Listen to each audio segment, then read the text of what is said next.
I sleep like a baby. I'll never show up late for work. Oh, I meant to wear a hat. Hold on a second. Hold on. I got a hat for you. Hold on. Lonely since you said goodbye. Sorry. L streamer, not prepared. How we doing? I got the Detroit hat for you because why wouldn't I wear the Detroit hat? W cheers, got the gambling mug. How we doing?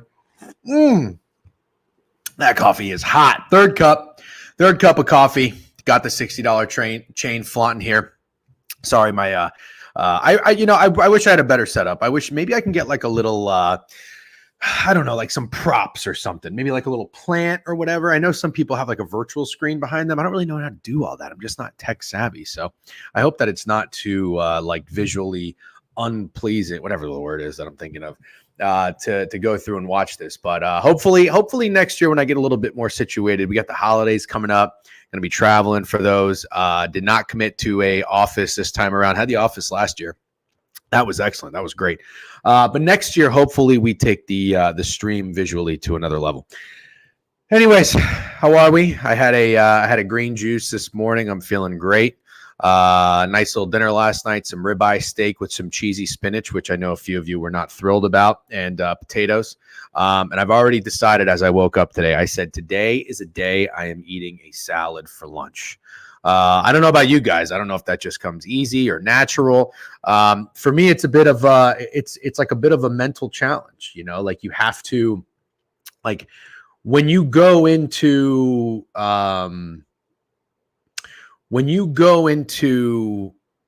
lunch and go into your day, if you're like me, you want to eat something that's satisfying and that tastes good, you know, but there are a lot of times you should make the decision to eat something that makes you feel good, right? So today is a day I have decided what's coming up on my horizon with games. Saturday's a massive slate.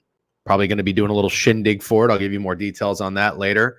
Then I realized I have 2 weddings this weekend. And you know my deflate plan. You know how that works. Good morning, everybody. Green screen, Javon can assist. Oh, W hat, L marketing. Yep. Well, Detroit stand up. We'll talk about that a little bit later. Good morning, DJ. And just landed in Buenos Aires. Can't wait to get a steak. Love that, dude.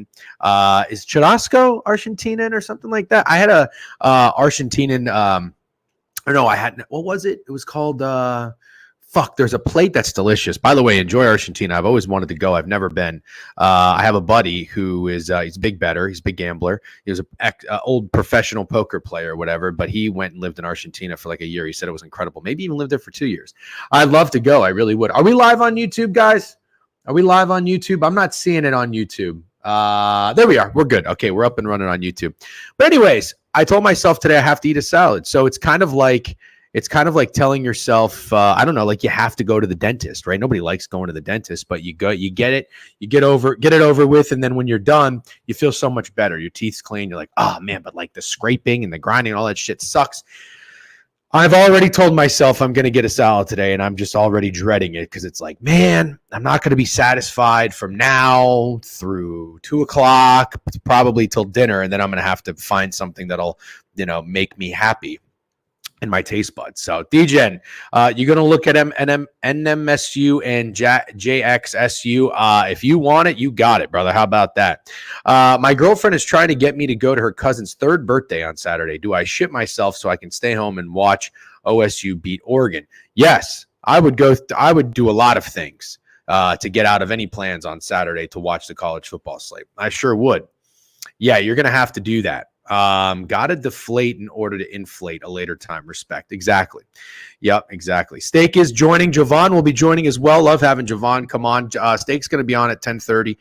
We don't really have a lot of time to waste. So let's just get right into it. We've got a loaded slate. As I tweeted about earlier, we have all sorts of things today. We've got playoff baseball. We have got NHL. So last night in the NHL, I did like the Kraken. I also leaned over. Neither came through. I didn't play any, thankfully, but that's not off to a very good start. The Kraken point total not off to a great start. They didn't even get the game in overtime. Cheers. I think my coffee cooled down. Then the Panthers Yeah, have fun fading the Panthers. I won't be doing that much this year, if at all. I love Paul Maurice. I love him. I think he's probably the best coach in the NHL, maybe one of my favorite coaches in all of sports. By the way, I'm not face fucking the microphone, am I? How do I sound? It's a salad, you fat fuck. Get over it. Yeah, I know. I'm just saying. It's like you have a green juice in the morning and then a salad during the day. Like, where's the fun? Where's the fun? Like, I guess maybe I probably shouldn't get a cookie. Maybe, it would be perfect for like a little treat, like one of those little mini Reese's Pieces that they hand out like trick or treating, but we're not quite there yet. So where am I going to get that? If I get one of those, I got to go to fucking CVS and get one of the big bags. No, that's bad news. I'll eat 17 of them. Sounds good. My Panthers are unreal, and I bet on the Blackhawks like an idiot. I bet on the Blackhawks too. Yep, what's up, Caleb Purdue? Panthers money line over 6 in Utah. Full sweep for me on opening night. So glad Puck is back. Tired of donating NFL bets. Yeah, well, slow and steady. A lot of season left. We can certainly get our dick kicked in on the ice, but if that is your quote-unquote best sport, then good for you. I'm happy that you're off to a good start. Let's see, what else? Oh, yeah, then I faded the hockey club because they're called the hockey club, and they're not called the Yetis, which is really stupid. Big mistake. The Blackhawks might be terrible. I didn't see what happened in that game, but I guess there was like a crazy finish to the over. Is that what it was? I saw like the Mr. Ice video. I love Mr. Ice. He's hilarious. But I guess all he does is bet overs, right? Which is fine. Mr. Ice kind of gambles like me when I was like 18 years old or 20 years old. Actually, maybe even like 22 years old. From that time span of when you start betting, you just want to bet overs. I don't blame him. Looks like fun. And he's got a fun little community there too. They're all fucking taking their shirts off, doing all sorts of fun things. We love that. What's up, Suck It Wheel? Was always a hockey club? Yeah, it was. And then baseball. I know I was getting some chirps from fat girls. Oh, D-Gen, first 5 under. Oh, D-Gen, nerfy. Yeah, well, first 5 under came through in Citi Field. We love to see that. The Mets are up 2-1. And then the night slate. I didn't take the Dodgers. I like the Dodgers. Walker Buehler got shelled for 1 inning. That was about it. Teoscar Hernandez made it interesting, but how about our boy Mookie Betts, huh? You don't often see, I gotta pat myself on the back for just like a minute. How there is just, there's just no way. What the fuck is that noise? Is it like windy or there's somebody like pressure washing? If you guys can't hear it, then it's fine. You can't make a meme like this. Hold on, let me show you. You can't make that meme and not hit. You just can't. That's got to be one of the memes of the century. Green Day Mookie and him bowling. You know how hard that was for me to make? It's not that hard, but I figured it out. You got to download an app called Bazart, I think, and then you got to take the picture of Mookie. You got to zoom in and crop it. Then you got to remove background. Then you got to fucking copy it. And then you got to paste it to the fucking Green Day album. And then you got to put a big red letter M Mookie right there. Free OJ Sharp. No. Chicago teams can't score. Fuck them. Yep. D-Gen, Team of Destiny Tigers today. Are they the Team of Destiny or are the Mets a Team of Destiny? I am certainly rooting for the Tigers, though, brother. I will tell you that. Send Miggy to the goddamn moon. Yep. Great call, Mookie. Thank you. Utah head coach might be the worst name I've ever heard. Oh, hockey club. Yeah, I thought HC was head coach. So, anyways, that's your little recap for you. Your little recap. I don't know why I keep doing that. Let's talk Buck. Let's get into it. I know it's an early start, but we have a lot to get to. We are going to talk college football. We've been having really good success in college football. The newsletter plays are, God, what are we now? We were 20-9. We went 3-3. So we're 23-12 on the year, I believe. I'll double check that math. Got to get it right in the NFL. From 8-2 to what are we now? 12-13 or something like that. Not good. Have to do better. Subscribe to the newsletter if you're not already. It's free. And for those of you who pay, thank you very, very much. We do appreciate it. We're going to put that bitch right back into the degenerate. All right. Somebody asked me, the under in Liberty hit, although Liberty Bibbity did not hit. I would have gone 1-1 in that and lost the juice. So I'm glad I stayed off there. Let's see. We have a game tonight. Yeah, we do. We have New Mexico State and Jacksonville State. Holy shit balls. We got ourselves a fucking day. College football, playoff baseball, hockey. And we're going to review the college board. Love it. Morning, DJ. We going over the ice first? Yeah, got to respect OG's Shart's dedication, try to force himself into a community where nobody wants him. Yeah, listen. I always say this. I've told you this story in the past, but I like to give people chances. everybody at a certain age is a schmuck. More so, in my opinion, in this day and age, I think there's just more and more shitheads for whatever reason. Maybe it's shittier parenting. Maybe it's social media. These kids are now, I guess, these like streamers. The fucking, who's that fucking idiot who I can't stand? Who just got in a car wreck? Wrecked his McLaren. I hate that fucking kid. And I know hate's a strong word. I hate that fucking kid. Who is that fucking idiot? John something or whatever.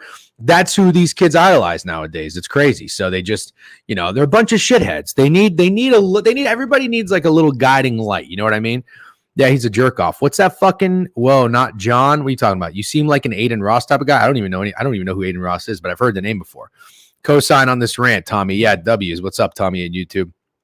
Yeah, I don't like these fucking how these little shitbags are raised now. You got their fucking parents who don't want to deal with them, and then you've got them just addicted to YouTube and Twitch and streamers and everything. Meanwhile, I know I'm sitting here on YouTube and Twitch, but these kids are just fucking spazzes. They're all spazzes. They're all entitled little brat spazzes. Yeah, that kid, God, he fucking sucks. Yeah, that kid fucking sucks. I hate that Jack Doherty motherfucker. But anyways, back to the main point with OG Sharp. You know what I mean? Maybe he just needs a little guidance in his life. Same thing with Primer. Trying to help Primer. You know what I mean? I can't save everybody. I got my own fucking problems and things to deal with. You know what I mean? And I'm not perfect. But again, you've kind of grown. I'm older, so I've gone through my phase of being an idiot douchebag. And so I just try to give people some chances. You know what I mean? But you can't. You've got second and third chances. You can't get too many chances. That's it. I blame SSRIs. I don't even know what that is. DJ, can I interest you in VGK Arms? Right? Maybe Jack Doherty's a piece of shit. Yeah, that guy fucking sucks. Well, I got VGK point total, so I'm on by blame Kamal. Yeah, very, very funny. So anyways, we are going to let's get into it. Let's get into the board. I think we got a good enough crowd. You guys want to talk ice? We'll talk ice. I know some people are probably going to trickle on in here a little bit later, but we're going to be balls deep into the college football board. There's always a spot in the community for people who show respect, but you can only give so many chances. Yes, that is that. Excuse me. Oh, what did I just do? Oh, hold on. I got to send the links to Steak and Javon. That is very, very well said. Yeah, look, like I said, I can't fucking save everybody. I can barely save myself over here. So hold on. Let me, Steak is such a fucking asshole. He needs me to email it to him every single time. He can't figure out how to fucking text it. Although Steak has a microphone and a camera, which is great, but also he's in the path of the hurricane. By the way, serious shit down there in Florida. Stay safe. This thing's no joke. It looks like I'm no meteorologist, but yeah, it's going to be pretty fucking intense. This is like a 20-year anniversary too. When I was in high school, I'm pretty sure the hurricanes came through around this same time 2 years ago, and they kept us out of school for like a month. You know, as a kid, as a fucking idiot kid, you loved it. You know, I don't think I had power for 2 weeks. That shit was wild. Did I hear already invested on day 2 in the NHL? Yep. Left Florida Monday at my Michigan place. Now W's. Good to hear that. Morning Unk. Fuck the Tigers. Well tried. JP, you know, I appreciate you. You're always in here. You're always supporting. You're always saying nice things. I can't get down with that. I can't. Yeah, a lot of my family is. Yeah, and I got some friends I got a lot of friends in Tampa. I got one guy who moved into a house 4 days ago. He says he's hunkering down. I'm not kidding. Now I got friends on the East Coast too, in South Florida, that are kind of freaking out. Hurricane season is supposed to end October 1st, but here we are. Yep. Yeah, I got out of Tampa up in the Panhandle, hoping my house isn't flooded down there. Yeah. You were in high school? No, 20 years ago. Did I say 2? I meant 20. Gritty Tigers. Yep, all good. All right, man, he got big balls. Yeah, I know. I live in Cape Coral. Going to be crazy. Yeah, not good. Good luck down there, everybody. Seriously, shit's no joke. You know, in my day, I had one of those like handheld, you know, like during the Jackass days, I had one of those like handheld cameras, and we were out there during hurricanes on rollerblades and a umbrella, letting the hurricane take us down the street, drinking a bottle of Hypnotic. Like, we were laughing idiots or whatever. But then you become an adult and you're like, oh shit, you got your house to worry about, you got floods to worry about, you got the insurance, and the homeowners insurance in Florida is a fucking nightmare from what I understand. My guy in Tampa capped a new generator and yesterday. Yep, when the weatherman starts crying, it's time to go. Happy hump day, DJ, and you too. I've got a lot of family and friends down there. Hope for the best. Yep, for real. Hypnotic. Yeah, you remember that shit? Remember Hypnotic? That was fun. You ever heard of a drink called an Incredible Hulk? That was a good time. I used to drink all that shit. I'll never forget what Super Bowl was that? It was one of the most boring Super Bowls of all time. I had a Super Bowl party. The Pittsburgh Steelers and the Seattle Seahawks. You guys remember that? I had so many goddamn bets in that game, and I don't think any of them hit. But I was drinking Hypnotic then. I sure was. I got fucked up. Jamming some fucking Eric Clapton. Those were the good old days. Simpler times. Yep. Hypnotic and Henny. Good shit. You guys know what's up. Orlando Magic kids. Shorts ready for opening night. When Waffle House boards up, you know it's time to go. Yep. Gnarly hangovers for the Hypnotic. Yep. You get it, brother. Okay. Let's do the goddamn thing. Let's talk. By the way, this is a first time chatter. Captain Croft. That's awesome. That's awesome. We got entangled with a 4-hour meeting yesterday. Hold on one second. Let me just check this corp text real quick. We got entangled with a 4-hour meeting yesterday. I'll work out today. Do you know what the current deposits look like? All right. I will get back to that guy shortly. All right. Let's get going. Let's talk puck. And then I'm gonna have to take a piss break because I'm on my third cup of coffee before Steak and Javon come on. All right, Antoine Randall. That's right, dude. W fucking memory. All right, let's get going. Let's talk puck. Toronto. You know, I just have such a hard time betting on teams right out of the gate. I really do. I have such a hard time betting on teams right out of the gate. You like the board? All right, please, Twizzy, the floor is yours. Talk to me. What do you guys like in this game? I mean, Toronto at 180 on the road. Does anybody really want to fuck with that? I don't really want to fuck with that. Let me get Action Network up so I can see some odds over here. I don't really want to play around with Toronto on the road. I want to take it nice and easy, like Usher. I want to take this nice and slow as we get into the hold on one second. As we get into the hockey season. Got my Rangers with their puck drop debut today. Maple Leafs our year. Habs super trendy offseason. Think Habs puck line, money line will be trendy. Okay, well, that's good to know. Thank you. Been following your content for a couple years, DJ, and happy to sub up for these morning sessions. Well, I appreciate you, Captain Korf. Thank you very much. That's awesome. Anyone have that under in the Kraken game? Yeesh, crazy ending. No, I did not. I might lay off NHL sides for at least a week. Yeah, that's kind of where I'm at. I don't want to go balls deep. I'll just fly through this with you guys. I see Steak is already in the queue. Maybe he wants to talk a little baseball. Steak, do you want to talk baseball? Oh, no, you already froze. I knew that was going to happen. You're already freezing. Restart your computer. Yeah, you're already freezing. I swear. No? Okay, you just want to ride through it? We'll wait till you get up here. All right, we'll wait till you get up here. Might be the Canadians. They always play Toronto tough, too. Yep, better to tread lightly than go 0-3 opening night like a dumb idiot. Yeah. I'm gonna sit back and wait. I think that's what I'm gonna do. Where's Steak? Can we lock in? Are we not locking in? We're talking fucking NHL. It's 5 games. Are we not locking in? I feel like we're locked in. Jeez. Probably the most obvious over too. Oh, that's interesting. Yeah. Rangers Penguins. Are the Rangers just gonna go in there and fuck up the Penguins? That would be cool. It should be a really, really good game. Tight game. 120 up to 140. Well, I can tell you right off the bat, Steam ain't doing so hot because they steamed the Kraken up last night. And that shit sucked. Flames and Canucks. I'm there with the Flames on the over point total. I wouldn't mind them to come out. And then in the season long entry, I got Quinn Hughes over point. So let's get Quinn Hughes to get on the board. Jets Oilers, and got nothing on that one. Let's go Knights, baby. Right off the bat. Can we get a fucking Jack Eichel goal? Maybe I'll take one. Jack Eichel goal. Who's the goalie for the Avalanche? Is it still our boy? What the fuck is his name? The old backup for Georgiev. Oh no, headphone users in pits. Your mic is either really close or too loud. I will be the one to say it. Please, I need you guys to say it if that's the case. Flames is the dog I'd back. Is this better?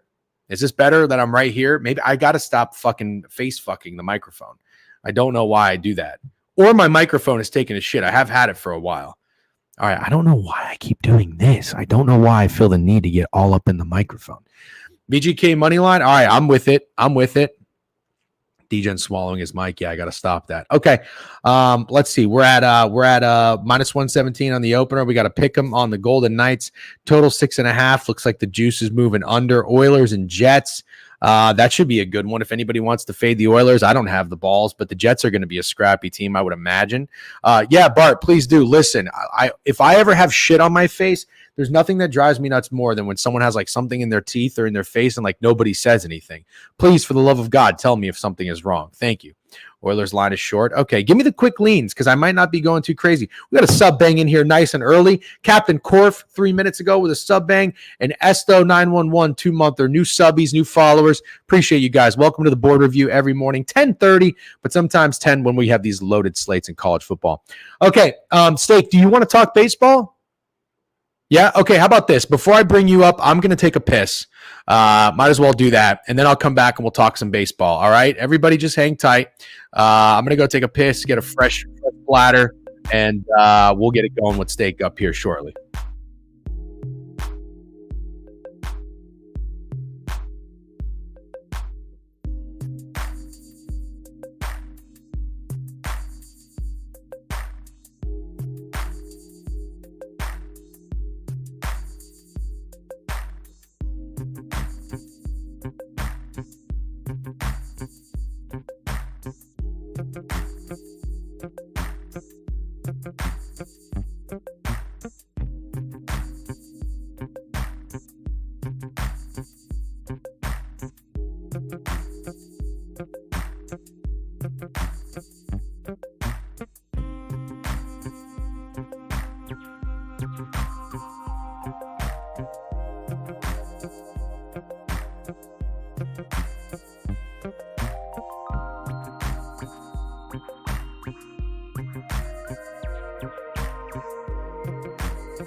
The motherfucking sub bank. Sorry to fuck up the vibes and have to take a piss break in the middle of that. Steak, how you doing, brother? Good morning.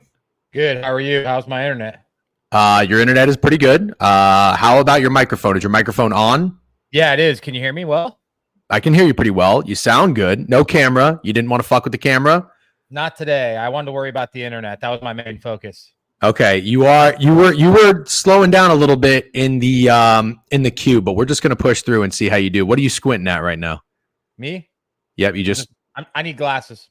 You just froze up again. You should get yeah. Fuck. You should get. I think you should get an Ethernet cord. I'm not kidding. That sucks, but I will. Yeah, it's probably just the location of your laptop. Bro, I got an extender. I got new router and extender, all that shit. Yeah, I don't know. Yep, Steak got a new mic. He's fucking sounds great. Back to swallowing the mic. Oh, my bad. Shit, sorry. W Mike. Yep, piss break. Green juice already invested. Hit the DGen triple threat early. Steak with 5 sub banks. Ian with a sub bang. We got a hype train level 3 in here on a Wednesday. You love to see that. Who got him? Yankee Will, IK Camo, Stick Kids, the Doodle Light, and T-Bone Steak 7876. We love that. Steak on steak love there. All right, Steak, did you hit yourself an MLB bet yesterday? I hit the under for the Phillies and lost the under for the Padres. Oh, that fucking sucks. That grand slam did you in, didn't it? I mean, dude, they didn't score anything after that. I would have felt better if it would have been like a 10-12 game, but they literally went 6-5 and then didn't score again. It was one blow up inning for Walker and one swing of the bat with the fucking, yeah, it's a tough way to lose an under, man. Baseball's a bitch. You can barely hear Steak. All right, DJ and Mike arm win. Maybe turn it towards you. Like the front of the microphone. You see, yeah. Yep. I'm hoping that's better. Turn it a little bit more towards you. A little bit more. Yep. Like that? I think so. Got to get back to work. Sucks not being able to be in for the reviews. Have a day, fellas. You too, Barty Bart. Steak is in an aquarium, and DGen sounds like he's down my throat. Turn the mic off? Yeah, maybe. I don't know. It's not sounding that crispy right now. Damn, dude. I thought also do this. Tilt it up towards you. Yeah, like that. All right, now say something. Yo. I think you sound better. Guys, does he sound better? I got one steak. It's fine. All right, steak is fine. Crispy mic. Do I sound like shit to you? Not to me at all, but I always just listen to the chat. You sound fine to me. You sound much better. I think the positioning of the mic is imperative. All right, I think steak is fine, but you're too loud, so we got to turn it down. God damn it, motherfucking bitch whore. I also want to be clear. I'm about to go through a hurricane, so maybe my internet is shit for that. Okay, I have one other thing I just realized. Maybe I thought the gain was down, but the gain was all the way up. Guys, is this better? I have the gain down now. Does this sound good to you or no? I mean, you sound fine to me now. You sound a little low, but like I said, I'm just going to listen to the chat. Too low. You fixed it. I fixed it. That's amazing. I fixed it. Okay. Cool. Okay. I had the gain up the entire time.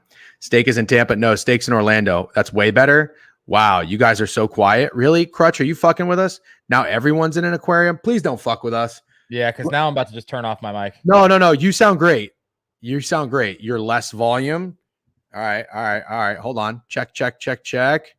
W's way better. All right. This is good. Hold on. Let me look audio. Check. Yvonne says we're good. I trust him. Who says that? Yvonne. Oh, good. Awesome. Well, fucking, I also Boom. respect Snide's opinion. Oh shit. I forgot to send fucking, Javon the link. I'm going to do that right now. I just got your text too. Let me in. That's hilarious. Let me in now. All right. Steak real quick though. We are curious. What's the vibe like in Orlando for the Hurricane? I think people are kind of starting to freak out a little bit for sure. Are you freaking out? Nah, not really. I've been through so many of these. Yeah, I have too. Hype train level 3 complete. We got some emotes. I don't know what it means, but I'm going to send a few of them your guys' way. Have fun. Go party like it's 1999 with all this anime freaky shit. There you go. Snide, easy. Got you, brother. All right. Elder abuse. Thanks for not trusting my opinion. What happened, JD? What did I not trust? Please don't mess with old people and technology midstream. Thank you, John. John fucking gets it. Freaky bang. Look at these emotes. That's fucking wild. Okay. So I went over NHL. Nice job on your Utah Hockey Club hit, by the way. You're much sharper than I am. I told you to bet the Kraken. They lost, and you bet the Utah Hockey Club by mistake, which I faded, and they won. So nice job. Suck it. Yep. Okay. Let's talk baseball. We got 4 games today. And first off, it's our Detroit Tigers. And the Tigers is this a bullpen game, chat? Because I don't see what's up here, but let me pull up on Action Network. We got the Tigers hosting the Cleveland, I almost said Indians, Guardians. And you'd have to imagine this place is going to be absolutely fucking rocking. Any of our chat, I know we got some Detroit fans in here. Any of the chat going to the games? Don't forget, if you are SeatGeek, promo code DGen, $20 off first purchase, terms apply, whatever that means. It's always a bullpen game if it's not Scooball. Yeah, that's crazy. Yeah, that is wild. I will be at both. No shit. Wait, what does both mean? Yeah, bullpen game. And then Alex Cobb. Oh my God. Wow, that's crazy. Alex Cobb is fucking ass, former Rays legend. All right, here's what we got, Steak. We have the Tigers looking like a little -115 favorite on DraftKings, -110 everywhere else. Total 7 over is -120. This game just barely had any runs in it. It was 0-0 going into the 9th, I think. And then Kerry Carpenter hit a 3-run shot off of Clase, who's a very good reliever. Could this be a sneaky over game, or is it an obvious over game because the Tigers bullpen's involved? I kind of think it's obvious. I kind of think it's obvious just because of the Tigers bullpen. And didn't we hit the under in the last Tigers bullpen game? You may have hit the under. I didn't take it. I feel like who did they just play? Whereas we were doing must have been game one. Must have been game one. No. It was the other series. It was who did the Tigers just beat? The Astros. Yeah, it was an Astros game and we took the under, and it was a bullpen game. Yeah. His stake on Sooners money line, no prime, but we'll talk about that in a little bit. Might be another collab coming up, my boy. Yep. Get ready for it. Okay, so what are you thinking in this game? Anything? I'm kind of thinking that you just should not fucking fade the Tigers. I love it, dude. I love it. This is the best of 5. So 2 games will be in Detroit. If they split, it'll go back to Cleveland for the 5th and final game. Yeah, which feels inevitable. I want to be clear. Like, I don't know if this is like, I'm not an MLB sharp. I don't think either team is winning both of these games. I got to be honest with you. I feel like game 5 is absolutely inevitable. Yep. Fuzzy with a sub bang. The subs are rolling, flocking in high on this Wednesday. W guys, we appreciate you. Also, what's up, new follower? Let me ball, please. Welcome to the board review. All right, let's you know what? So Steak, I got back in my bag on a Mookie Betts player prop last night, which I really needed because I'm terrible at player props. Even though I found some success later in this MLB season, I still, with hitters, I'm terrible. So let's have a little fun here. Let's go. We got Brant Herter, which is hilarious. I fucking love Stephen Kwan. Like, love Stephen Kwan. Oh, God damn it. Is this not going to show fucking, what is this bullshit? Not going to show regular season or what? It only shows regular season. How do I look at the recent performance? This is so stupid. How do I look at the recent? What app is this? This is RotoWire. Yeah. That's so dumb. What the fuck? I didn't know you idiots were going live early. Yeah, I'm sorry, fat girls. You're gonna have to pay. I should have said something in Discord. My bad. Morning DGen, it was always Panthers -1.5. Yeah, I will not be fucking with them. Remember, I told you guys on the stream, my buddy who's a Panthers fan said training camp was the hardest it's ever been. Paul Maurice is not letting up. The cats are gonna meow. Well, I want Stephen Kwan something. Do you have anybody that's coming to mind? It would be a Tiger, dude. Fuck. I know. Yeah, I think I like the Tigers today. I'm not going to lie to you. I actually don't know that I think the Guardians score much. And like you said, maybe I'm being square and obvious here since they literally scored 0 last game, but I don't know that I think the Bats are getting it together this game. Okay. So here's who we have in the lineup: Parker Meadows, Kerry Carpenter, Verling, Riley Green, Perez, Colt Keith, Torkelson, Trey Sweeney, Jake Rogers. Any of those names speaking to you? Not Torkelson. Maybe Riley Green. Fuck Torkelson. I had Torkelson over home runs on the year, and he got okay. Just making sure. Do you remember that we were there and we bet him in that game too? Yeah, that was a bad game. Yeah, I want to say that he was like 0 for 4 with 3 strikeouts, if I recall correctly. Between the 2 games me, you, and Greg went to in Cincinnati, and then that game in Detroit, I don't think we've seen the home team score more than 1 run. How about the fact that I went to the game where Aaron Rodgers got hurt and the game where Tua got hurt? I got to stop going to games. Seriously. I've been to some bad games. I went to that Eagles-Bucks playoff game where the Bucks slaughtered the Eagles. That would have been fun for you, but it was fun for no one else.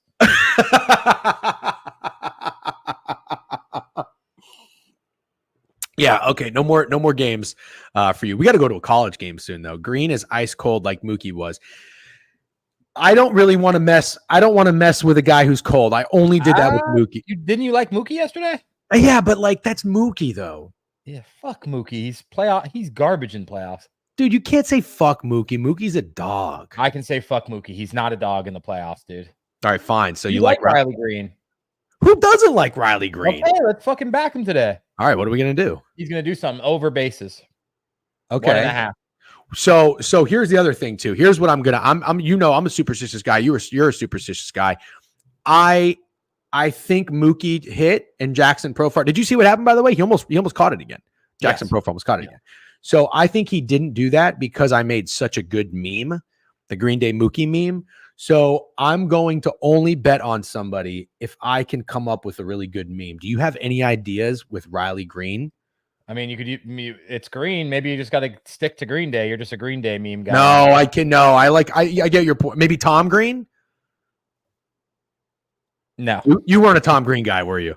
Nah, it's not that I wasn't, but I don't know what meme you're going to think of. I don't know either. Something Dude, with Riley Green Day. Wow, that's fucking great. Oh.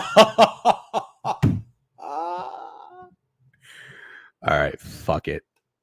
What time is this game? 3:08. I have some time. You have time for the meme for sure. I have a 1 o'clock. Oh, you're not going on Owner's Box. You're taking. I'm going to go on Owner's Box after this.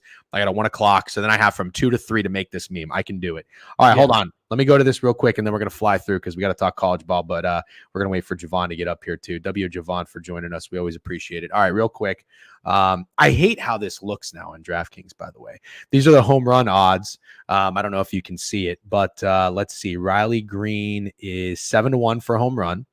And then these are some home run duos. Let's see. Hits, bases. All right, let's see what Riley Green bases are going to be. We've got Riley Green. See, this is so stupid. I can't fucking see where he is. This is so stupid. Hits over. All right, I'm not doing. Oh, here we go. Total bases. See, I like the way this looks much better. That's it. That feels like bait. Over half a base minus 2.5. He's been cold, dude. Damn. Yeah, people keep saying Manzardo, dude. Kyle Manzardo, former Rays legend. I'm just kidding. He wasn't a legend, but he was the guy. I think we traded him. Okay. Let Javon up. Let's see. Oh, yeah. Javon, good morning. How you doing, man? What's up? God, thank you for joining as always for college football. But it's October, which means we've got baseball, playoff baseball, 4 games today, incredible, and hockey, which I kind of just glazed over. I know you're a puck guy yourself. But real quick, while we go over these MLB games, I don't want to get all of your thoughts and analysis. We'll save that for behind the lines. But Cleveland Tigers, do you have a funky feeling that it might be Detroit? I mean, I definitely have a funky feeling that I do not want to fade the Tigers, especially with Alex Cobb on the mound. So, I mean, I'm kind of leaving that off to the side. I don't really know what to expect from Cobb. It's his first start back, which is weird. Okay, that's basic. That's kind of what Steak said exactly. He doesn't really think we should be fading the Tigers. I'm good with all of that. I wanted to identify a hitter. It might have to be Riley Green. So I'll give it some thought, and then we'll move on. Mets and Phillies. We've got who's pitching for these fuckers. Let's see. We've got Christopher Sanchez, Rangers Sanchez against Jose Quintana, and it looks like the Mets are a little home dog. You've got Juice has gone the other way now. According to Action Network, you've got the Mets. They were even money. Now they're minus 110. Pick them each way. Minus 112 on DraftKings. Total 7.5. I would have to assume that was an interesting game if you had that under, pour one out. But I would have to assume I would lean under here. And I hate to say it, but I think it might be the Phillies. Steak, what do you think? I think it might be the Phillies too. I had the under yesterday. I'm not going back. Can't blame you. Javon, just a quick thought on that one. Yeah, I kind of think it's the Mets, but I would be lying if I said I'm excited to bet that game. All right. Well, I hope you're right. I hope it's the Mets. Let's go, Destiny. I'm not getting involved. I'm not fading the Mets one bit. Yankees and Royals. Steak, you've got the Yankees to win the World Series. Are you nervous? Yeah.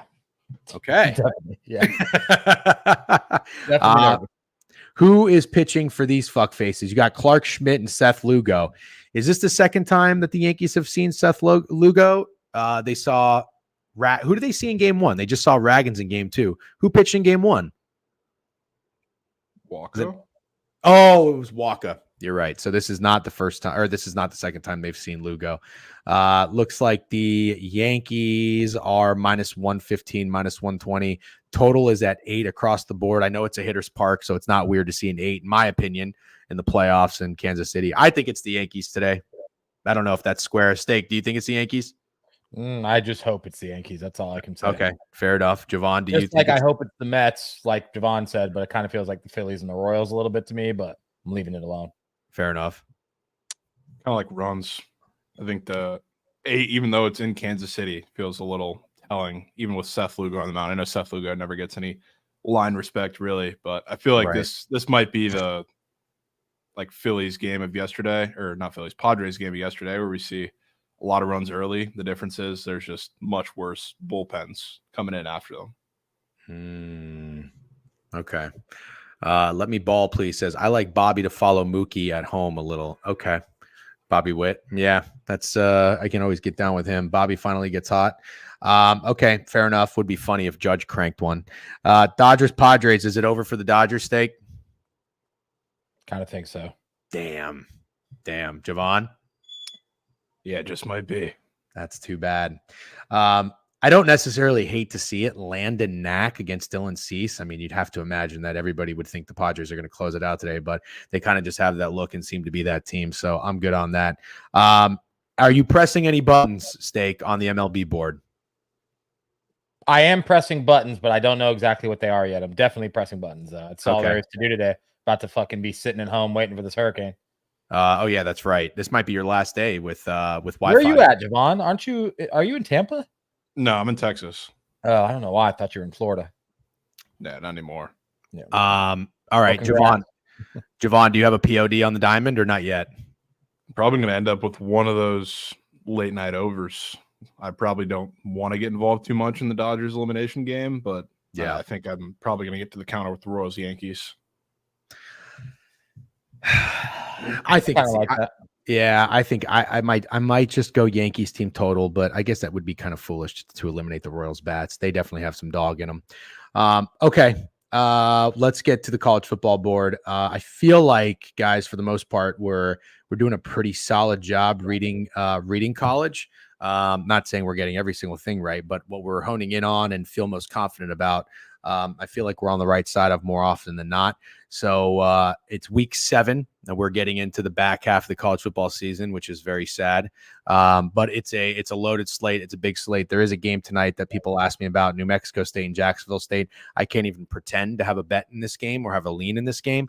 For whatever reason, though, I am not having success with big favorites. I liked Liberty last night. They didn't cover.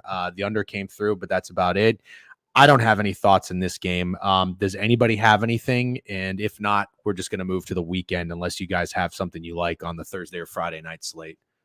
Well, maybe I can point this out for you because I think it's kind of weird. New Mexico State's, I mean, terrible, but off a bye week where they just lost the crazy game to their rival, New Mexico, as much as you can call that a rivalry.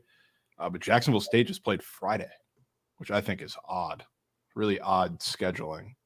And one, it's huge favorites. I actually bet them. Yeah, I know it's ridiculous. There's just nothing else to do. But, yeah. Okay, so they beat Kennesaw 63-24. They just played Friday. and New Mexico is coming off of New Mexico State is coming off of a pretty tough loss and a bye. Dare I say it might be Jacksonville State first quarter? I'm down. Like, doesn't sound like anybody agrees. I'm down. Is New Mexico State, wait a minute, you're telling me New Mexico State is flying all the way from the state of New Mexico to Jacksonville? Is this Jacksonville, Florida? No, definitely Alabama. not. Oh, well, it's still far. Yeah. Dude, Jacksonville State is going to fuck this team up. I don't care that they just played Friday. I actually love that. These are college kids. They're fresh. What do they give a shit? Plus, they also played Kennesaw, and bro, Kennesaw is bad. Like, yeah. You should make a list of teams that are really, really bad, like Troy. It's getting a little late for this, but like a bad list, so we know not to do anything with them. But I would say Jacksonville State, I mean, they probably didn't even play many of the starters towards the second half, so it's not like that short rest is really going to do anything. I might have a Jacksonville State first quarter ticket. I just might. I took New Mexico plus 20. All right, add Jacksonville State to my card. Heavy. Alabama, fuck Liberty. Not super interested in the game tonight, but just want to hear your thoughts. All good, Logan. Had to give them to you. All right, let's go to Saturday. Unless you guys again have anything in Coastal, JMU, or these two games as well. Western Kentucky, UTEP, Middle Tennessee, Louisiana Tech. There is Utah, Arizona State Friday night game. Yeah, I want to talk about that. And also, Coastal JMU is a good game. I don't think we should. Coastal JMU is a pretty good game. Okay, let's talk about Coastal JMU real quick. That's why I asked. Feel free to bring it up. JMU is minus 9.5. Did they finally have their letdown spot? They did. They lost outright. Wow, it's steak. Did you fade them? No. Yes, I did. Thanks to Crutch Bets, I put a quarter unit on ULM money line. It was awesome. Crutch Bet. Why the fuck did I not get that memo? I mean, he was out there. It was in your Discord. Yeah, I missed it. Yeah, ULM, bro. Royal hit ULM, Arkansas State parlay money line. It was literally like $5 to win $332. Oh, I saw that. That was awesome. Yeah, I think he posted on Twitter. Holy shit. Okay. Well, good job, Crutch. Discord. So Coastal Carolina, JMU minus 9.5, total 61. I don't know. Go ahead. Talk to me about it. What do you like? I like JMU bounce back. I don't know if you want to call it obvious against Coastal Carolina, but I think they get back to their scoring ways. So I don't know if I like JMU or the over more, but I honestly like both a lot. JMU points is what I like the most. Even though 2 out of 3 weeks they were the highest scoring team in college football. Correct. I think they're going to get back to that. Okay. Yeah. Javon, any thoughts on that? No, I'm 100% same headspace because even though they've been scoring, I mean, they had a 48 total last week. That's what I took. I took that under, which I thought was an insane line, even with ULM being involved. So now we get minus 9.5 with a 61 total, and they still haven't had a 60 total this year. It's probably soaring. I like that. Also, look at the totals for Coastal. Granted, they've gone over 4 of 5, but they haven't seen anything over 54. So the total getting back into what James Madison is used to. I agree. It makes me lean James Madison a little bit. Yeah. Neither team has seen a 60 total this year. Oh, okay. Probably the over for me in that game then. All right. Middle Tennessee, La Tech, UTEP, Western Kentucky, also on Thursday. Wow. Western Kentucky, 4-1 ATS. Look at them. They got some fucking heart. And then Friday, Northwestern and Maryland. Ooh, does that look a little short? No, not really. 10? That doesn't look a little short. It's just my question. I know Northwestern just got rocked by Indiana. Indiana's very good, but who trusts Maryland as a huge favorite in general? They were about the same favorite to Michigan State. They lost outright. I don't know anyone who's dying to bet Maryland as double-digit favorites. Yeah, but on the flip side, Northwestern can't cover a double-digit spread as an underdog to save their fucking life. I don't know. Yeah, man. I would say they're coming off their best performance, even though they kind of lost by 17 to Indiana. They actually scored points and they looked like somewhat decent and competed in the game. That is true. Maryland also just played the same opponent, 28-42 against Indiana, and they are coming off of a bye. I kind of like Northwestern here, man. I kind of like Northwestern. I like Northwestern first half. No bye for them. Fresh off of a game at home, at least too. So it's not like it's too much travel. This is their second road game. I think I might have to be on Northwestern. Under. Northwestern played good. Okay. Yeah, I'm good with that. This is a revenge for Maryland. If you remember last year, I do not remember last year. So feel free to enlighten me. You know, I love a good revenge spot. Okay. Let's keep rocking and rolling. Fuzzy, thank you for the sub bang. I don't know if I gave you a shout out earlier, but we are balls deep now in the college football slate as we approach Saturday. But there is one more Friday game that I think you guys mentioned about reference or touching on Utah and Arizona State. Utah 6.5 favorites on the road against Arizona State. Is Arizona State going to be a trendy home dog here? I don't know that. I mean, Utah is Utah, but there's no Cam Rising, and I don't really know that anybody is going to trust Utah, especially after just losing outright at home to Arizona as 7.5-point favorites. Just my initial thought. Not that I really want to get down on anything. Utah did have a bye too. You know, I love me some Whittingham. Good coach after a bye would already make me lean that way. And Arizona State's coming off of a win at home against Kansas. Is this going to be a Utah Whittingham masterclass? We'll switch it up. Javon, what do you think? Yeah, I think you give Whittingham a bye to figure out an offense that can't throw the ball. I mean, give me a break. I don't care if Cam Rising plays or not. I don't think Arizona State is going to do anything. And yes, 100% agree. I don't think they're scoring points. This feels like the not just because a backup quarterback may or may not be involved for Utah, but it feels like the Oklahoma State game where the defense is just going to put on a masterclass. Love that. Steak, are you aligned? Aligned, but I'm going to go full game under because I really don't trust Utah to score either. Okay, I think that's fair. Javon, how is Arizona State's defense? Are they worth a shit? I mean, they haven't really played fantastic offenses, so it's kind of hard to gauge. Past offense is not really that great, but right. I don't know. I just feel like this, especially after losing outright at a very similar line, going on the road to Arizona with a similar game before the bye week. I just don't want to overcomplicate it and just take Utah. I'm in on Utah, and I absolutely love Crutch. You might be in your bag, brother. And K-Sav says, can we talk about Cam Rising being a game time decision for 3 years now? Absolutely insane. Like I don't even know. I don't even know how that's allowed at this point, especially with like gambling legalized. And I know it's college athletics, but still, everybody fucking knows it. Arizona State barely survived Kansas. Yeah, but everybody barely survives Kansas. Yeah. Yeah. I was going to say, I think we said it last week, and now we officially have to say it. We're putting no stock into beating Kansas for anyone anymore. Everyone's beating Kansas. Everyone's beating Kansas. More than fair. All right. That's Friday night, October 11th, 10:30 p.m. I will not be up to watch a second of it, but I will have a unit on Utah. That'll be fun. Can't wait. All right. Toledo, Buffalo. Here we go. We're Saturday noon slate. Awesome day. The football. But we do for the noon part. I know it's kind of a little bit lackluster. I have nothing in Toledo, Buffalo. So if you guys do, feel free to speak up.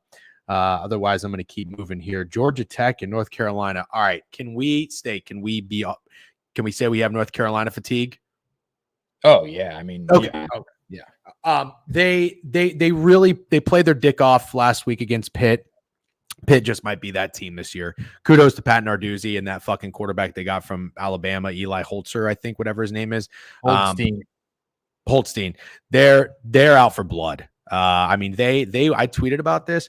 If you weren't familiar with what happened in that game, Pitt on their opening drive went for it on 4th and 3 from like their own 40-yard line. Maybe that doesn't sound that crazy, but on the road opening drive, I was a little impressed on their own 40 that they elected to do that. They got it. They scored a touchdown. And they really, UNC made it competitive. So I don't really know what to think of UNC. Also, by the way, I had Georgia Tech minus 9.5. I chalked that up as a loss. It was 17-14. How the fuck did they end up covering? I couldn't believe I woke up and it was green. I don't really trust Georgia Tech, but also I'm done with North Carolina. I don't know if you guys have anything, but I am way off of this game. So good. Okay, fair enough. Clemson and Wake Forest. Clemson, what did they end up doing, by the way? I felt like they covered? Yep. Unless you got the final line. Oh, yeah, it was 14.5 on the open, so WCLV numbers matter. Oh, my bad. I thought they won by 19. No, but it doesn't matter, though. They technically did cover. I mean, 16.5 was absolutely the worst and latest number I think anybody would have gotten on Clemson. I couldn't get there with Clemson as much as I thought they would win. I just thought nobody, no matter what the number would be, would want FSU in that spot. Looks like the under came through. I personally think that was kind of the game where Clemson knew they were going into. They had to have it. Maybe they, for whatever reason, I don't know how. I didn't watch a second of the game, so I don't know why the offense only scored 29 after lighting up the scoreboard. But now you go on the road against Wake Forest, 60.5. Could this be a spot where they blow it open? Or is it too obvious because Wake Forest lets everybody do whatever they want to them? Steak, you got anything? I know we're Clemson. Oh, Javon, you're a Clemson guy too. We're all Clemson guys. Yeah. What do we do here? Do we get involved or do we just sit back and let our future hopefully look better and better? You first, Javon. I don't know. I'm not a Hank Bachmeier guy. I think he absolutely stinks. But the problem is, like, Clemson has not defended that offense well for a couple of years now. Like, the slow mesh bullshit has given them a lot of trouble. So, like, I don't know if that's going to be exactly the same because, again, like, you had much better quarterback play in the past couple of years. But I wouldn't be shocked to see Wake Forest keep this one kind of like barely within the number, lose by like 2 touchdowns.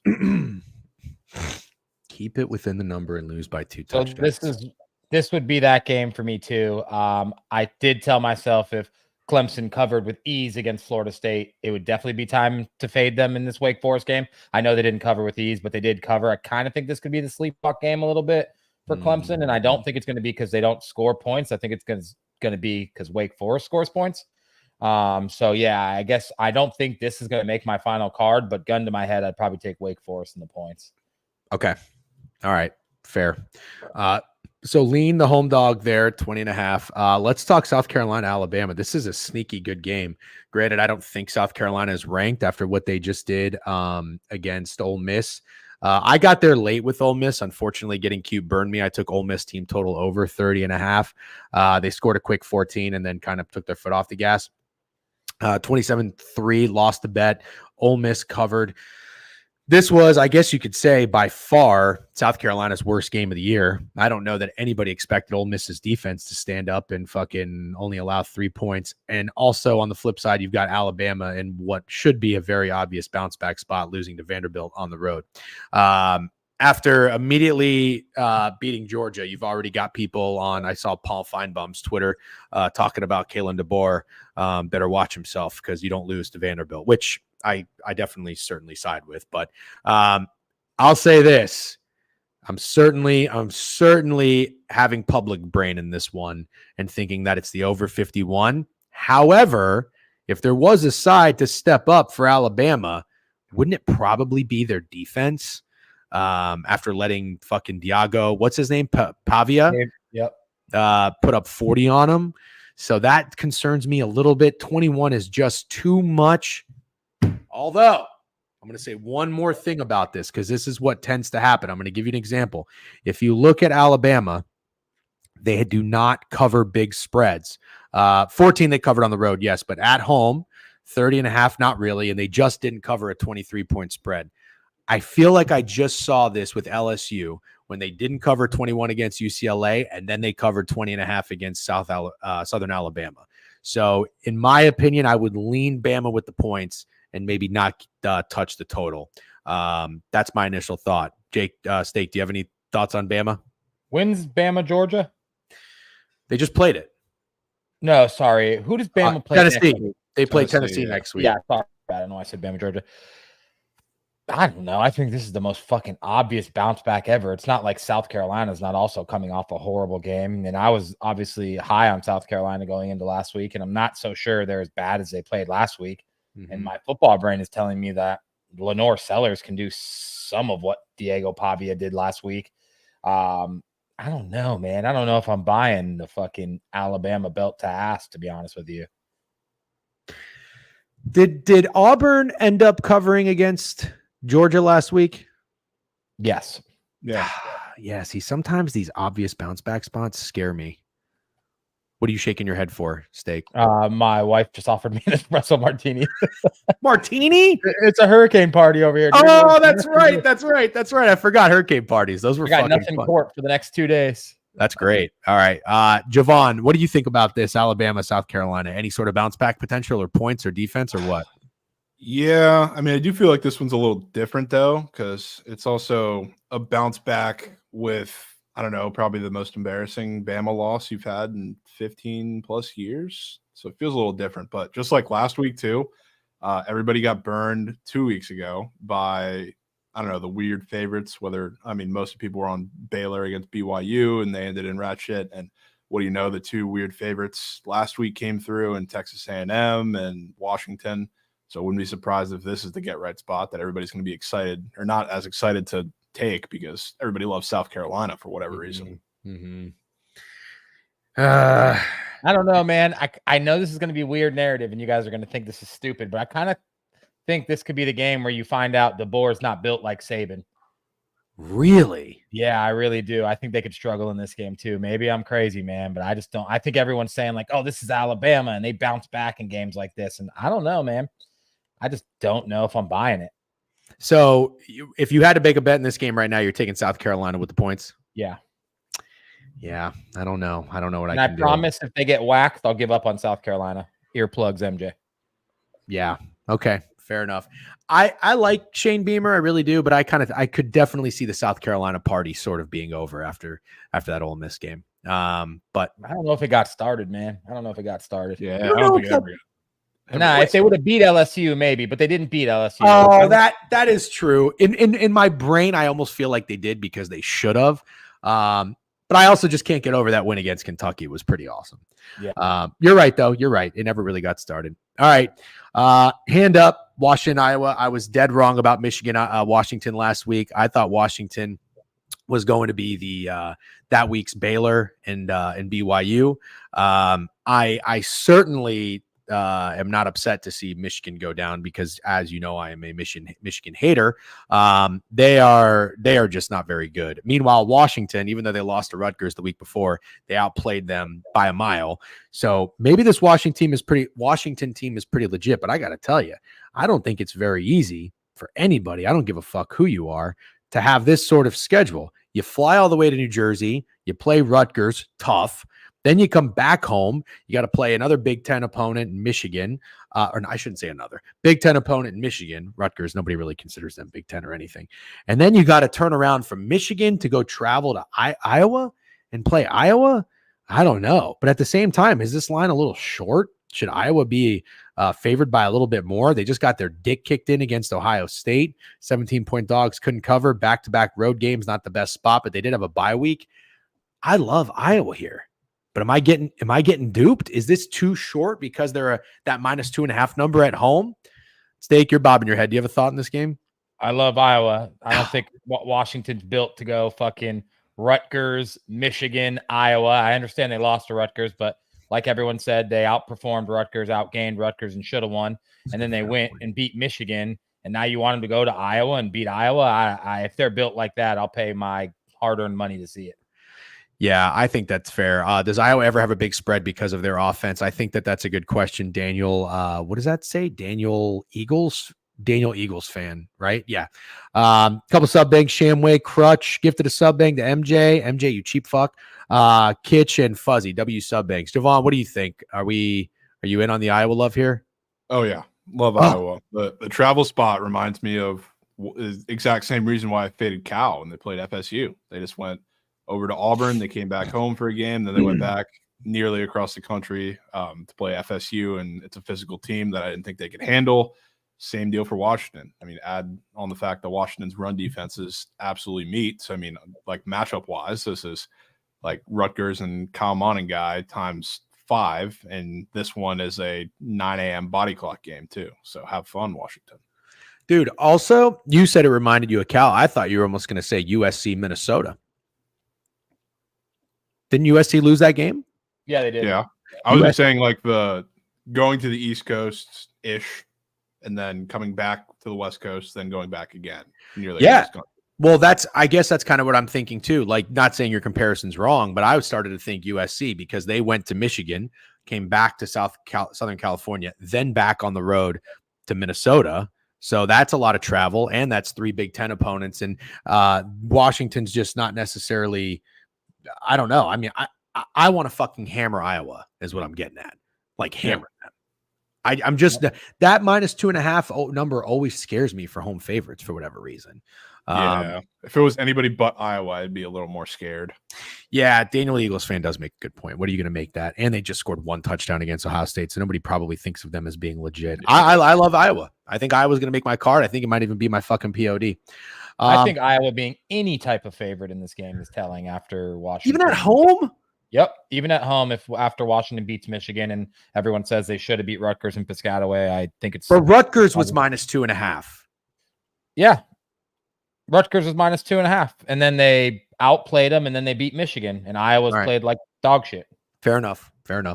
Ball State, Kent State. I got nothing in that one. UAB Army.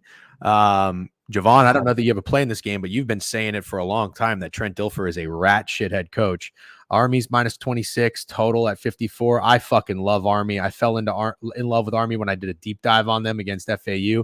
Look at this team. Shame on me for not just fucking leaning into them. They've covered every single spread, and they're just whooping that ass. And I'm telling you, this quarterback they got, I think it's like Bryce Wilson or something. He's a bad motherfucker. They have a great running back. Don't know his name, but his number is 6. Love the coach, Jeff Monken. I can't do anything but just be in love with Army. Do you think this could be a disaster class for UAB, Javon? I think every week can be a disaster class for UAB because Trent Dilfer is probably one of the worst coaches in college football. I've been trying to say that for a bit now, and as scared as I would be to say, I mean, Army is eventually not going to cover a game, I will pay to find out that they're not going to do it against that ratchet team and coach. Also, just out of curiosity, so one of my reasonings for leaning into Army against FAU was it's their first year in the AAC, and that was their first AAC opponent. They've been on the road 3 of the last 4 weeks, so they're coming back home. Is Rice in the AAC? Yeah. Okay, so they've had an opponent already in the conference at home. Because I was going to say, if this was their first one, I would think they'd really get up for it and want to make a statement. So, yeah, I don't love big spreads. I haven't had good success with them this season, but I think I might have to get there in some way, shape, or form with Army. I don't care how fucking square it is. I don't think there's a spread out there that's more telling than this one. I don't care how bad UAB is. Army is that big of a favorite with that high of a total. It's a new Army team. And you want to make the list of bad teams, UAB is on the list of horrible, horrible teams. UAB fucking stinks. And I'm with Javon. I'll pay because I think I want to back Army here. Okay. What's that total? 54.5. 54.5. You know what that screams to me? I UAB's feel like getting shut out. That's Iowa State, Arkansas State. UAB is getting shut out. I think Army's fucking rolling. The only thing that scares me sometimes is with the late game antics when they take their foot off the gas. Not saying Army will, but if like backups get in or something like that. So I think I might first half. I don't know if that's too cute. It's too cute, dude. These fucking UAB can't stop backups. Yeah, well, that's a good point, actually. Hefe Hammer says, Army and Navy both undefeated going into last week of the season, injected in my veins. No shit, awesome. Dude. Yeah. Ask to Belt. Y'all seeing the Barstool video about Army and Navy beating Notre Dame, then having back-to-back matchups? No. Let's talk about the game of the week. Shut the fuck up. All right. Missouri and UMass. What a hilarious place for Missouri, to be playing football at the University of Massachusetts. I got nothing. Do you guys have anything? I mean, no. I know they just lost and kind of embarrassed themselves, and they're going on the road. But 27, not seem awfully weird. We've seen the SEC games against like bye teams. Like I was expecting like 35. Yeah. Yes. But I'm looking at UMass. They're not as pathetic as I thought they might be, because here's the thing: as a favorite, terrible. 17 points they covered. 15.5, they covered. 14, they pushed. So maybe that gives them a little respect as big underdogs. But I don't know. I mean, what my brain, and I'm sure everyone's brain, would look at Missouri and say they are going to fuck them up and be pissed off after that loss and come back and put on a show. But put yourself in the fucking shoes of a Missouri football player. Do you give 2 flying fucks to be playing football at the University of Massachusetts? I don't know that they do. And then they got Auburn on deck next week. So is it in Auburn or at home? It's at home. So I don't know. I mean, is it a tune-up game? Maybe. Or is it a fuck it, let's just go here. Let's stay healthy. Let's prove it against Auburn and not open up the playbook too much. I don't know. I don't think I'm going to get involved with that. I don't know. I feel like they got to open it up. So like, you do? I mean, because what they did coming off of bye week against Texas A&M was pitiful. That was like I would say that was one of the worst coaching performances I think we've seen in a big game from a team all year, which was, I mean, even though I bet Texas A&M and I expect them to win that game, that was shocking to me. So, like, not only do we have a lower total or a lower spread than I would have thought, but I think we got a higher total too, 54.5. Damn, Javon likes UMass team total over. It's just looking at me like I faded the fuck out of Missouri last week, so it's not like I'm running to the counter and do it again. But I mean, it just looks really odd to me. Yeah, go watch G-Fed's video on UMass and look at that stadium. I saw that. I don't know how I follow that guy, that G-Fed guy. But that stadium was hilarious. I think I said some of the. You want to know a fun fact about me? Oh God, my half brother played football at UMass. That's not that fun, but I mean, it's a fact. What would have been more fun? That he was your full Alabama brother, starting quarterback, Jalen Milroe. That your half sister played football there. Okay, so here's my thing. Remember when Central Michigan went to FIU and it was just like, I'm not saying Central Michigan's Missouri. I'm certainly not. But I'm just saying, like, it's a football team that we've all known for a very long time in a very weird atmosphere. FIU rocked that shit. So I'm not saying Missouri's going to get their shit rocked. But what I'm saying is this. If you wanted to talk me into playing something UMass related, it's noon. I'm going to be watching football all day. I need action. So if anybody's wondering, like, can we stop talking about UMass? No, we can't. Because I need something on this game. So, Javon, what's the play? I think it might be that over. Well, I'm asking again one more time to be 100% sure. Yeah, I think it might be that over. Okay, over 54. Come on, Javon. Let's do UMass team total. I might have to do it. Okay. Wisconsin, Rutgers. Steak, I saw on your college football leans that you like Wisconsin, and this is great because it's coming from somebody who told me to stop betting Wisconsin because I know I love Wisconsin a little too much now that they have Luke Fickell. They came through for us last week. I think the offense got right, which is also kind of hilarious that I bet them to score on their first offensive drive. They went 3 and out, and then they scored like every possession after. Hilarious. But Wisconsin put up 49, finally got right. They are underdogs in Rutgers. And Rutgers, are they coming off of a bye week? I think the last game they won. Oh, no. I'm sorry. We faded them. Got a little lucky, though. That was not comfortable. Nebraska -6.5. WCLV got the win there. Are you telling me this is a smash spot for Wisconsin? No. What the fuck? Sorry, man. I'm not. I don't know, man. They made my initial list of leans, and I can't get past that. I'm definitely battling with the fact that I don't know that the line shouldn't be flipped. Curious if anyone agrees. Like, should Rutgers be a slight dog at home as opposed to a slight favorite? Dude, Wisconsin is 1-4 ATS with a backup quarterback. Rutgers beat Washington at home, and they beat Virginia Tech. Yeah, but they just lost, and Wisconsin's coming off their best performance of the year, and they're Wisconsin, and everyone, for some reason, I feel like has a love affair with Wisconsin, including you.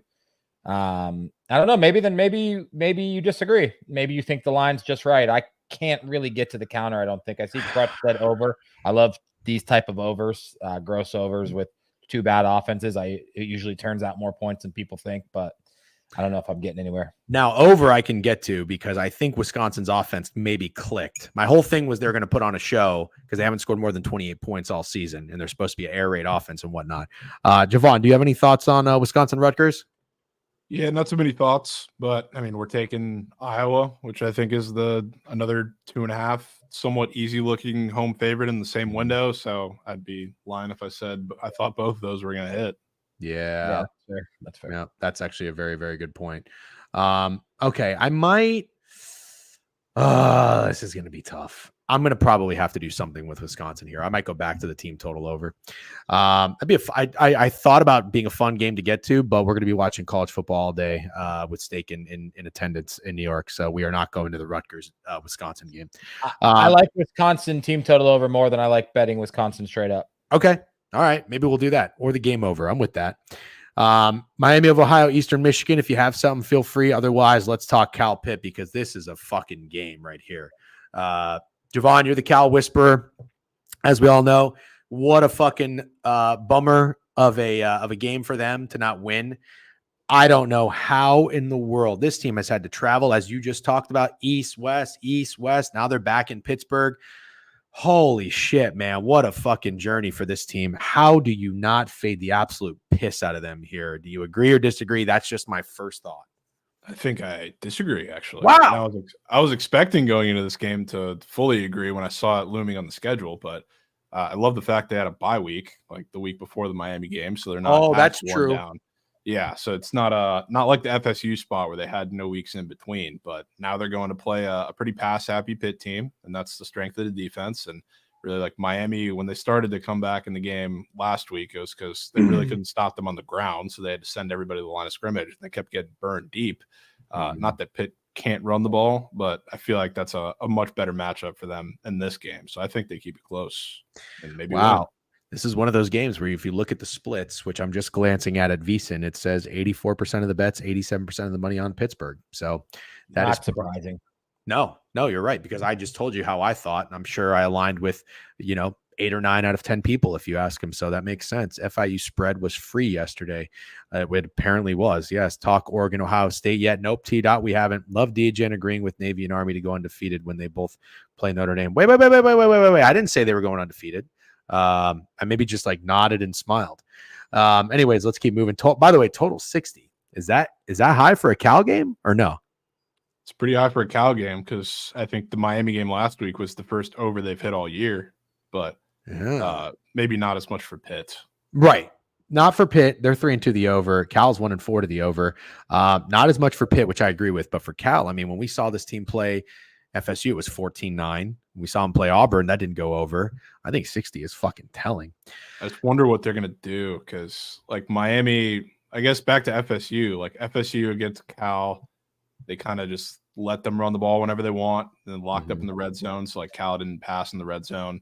Miami literally played goal line defense for the entire first 3 quarters of the game. So, like, Cal was burning them deep. If, like, Pitt's not doing that, Cal's going to run all over them. Steak? I don't know that I can possibly fade fucking Pitt again. Yeah, I can't either. That's a really good way to put it. I don't know if I could do it. I love Cal. I've backed them every time Javon's told us to. Obviously, though, not winning the game outright last week was brutal, but still, I think everyone agrees that was an impressive performance. I don't know if I could do it, man. Pitt, I got to be 0-3 betting against Pitt this year. Yeah, we had Cincinnati, we had UNC. I did it one more time alone. I don't remember what game, but I did it one more time. Okay. Yeah, I'm good on that. I'm good on fading Pitt. If anything, I like this over. Looks like it opened 58.5 and it's up to 60. That's interesting. Not that I'm trying to chase steam or anything like that, but do like that over. Okay. Let's talk one of the games of the weekend, probably the first big one. Although I think for a noon game, Alabama, South Carolina is sneaky good. Even though it's a big spread, I'm just kind of curious to see what happens. Penn State, USC 5.5 at home. Penn State playing just their second road game in typical Big Ten fashion.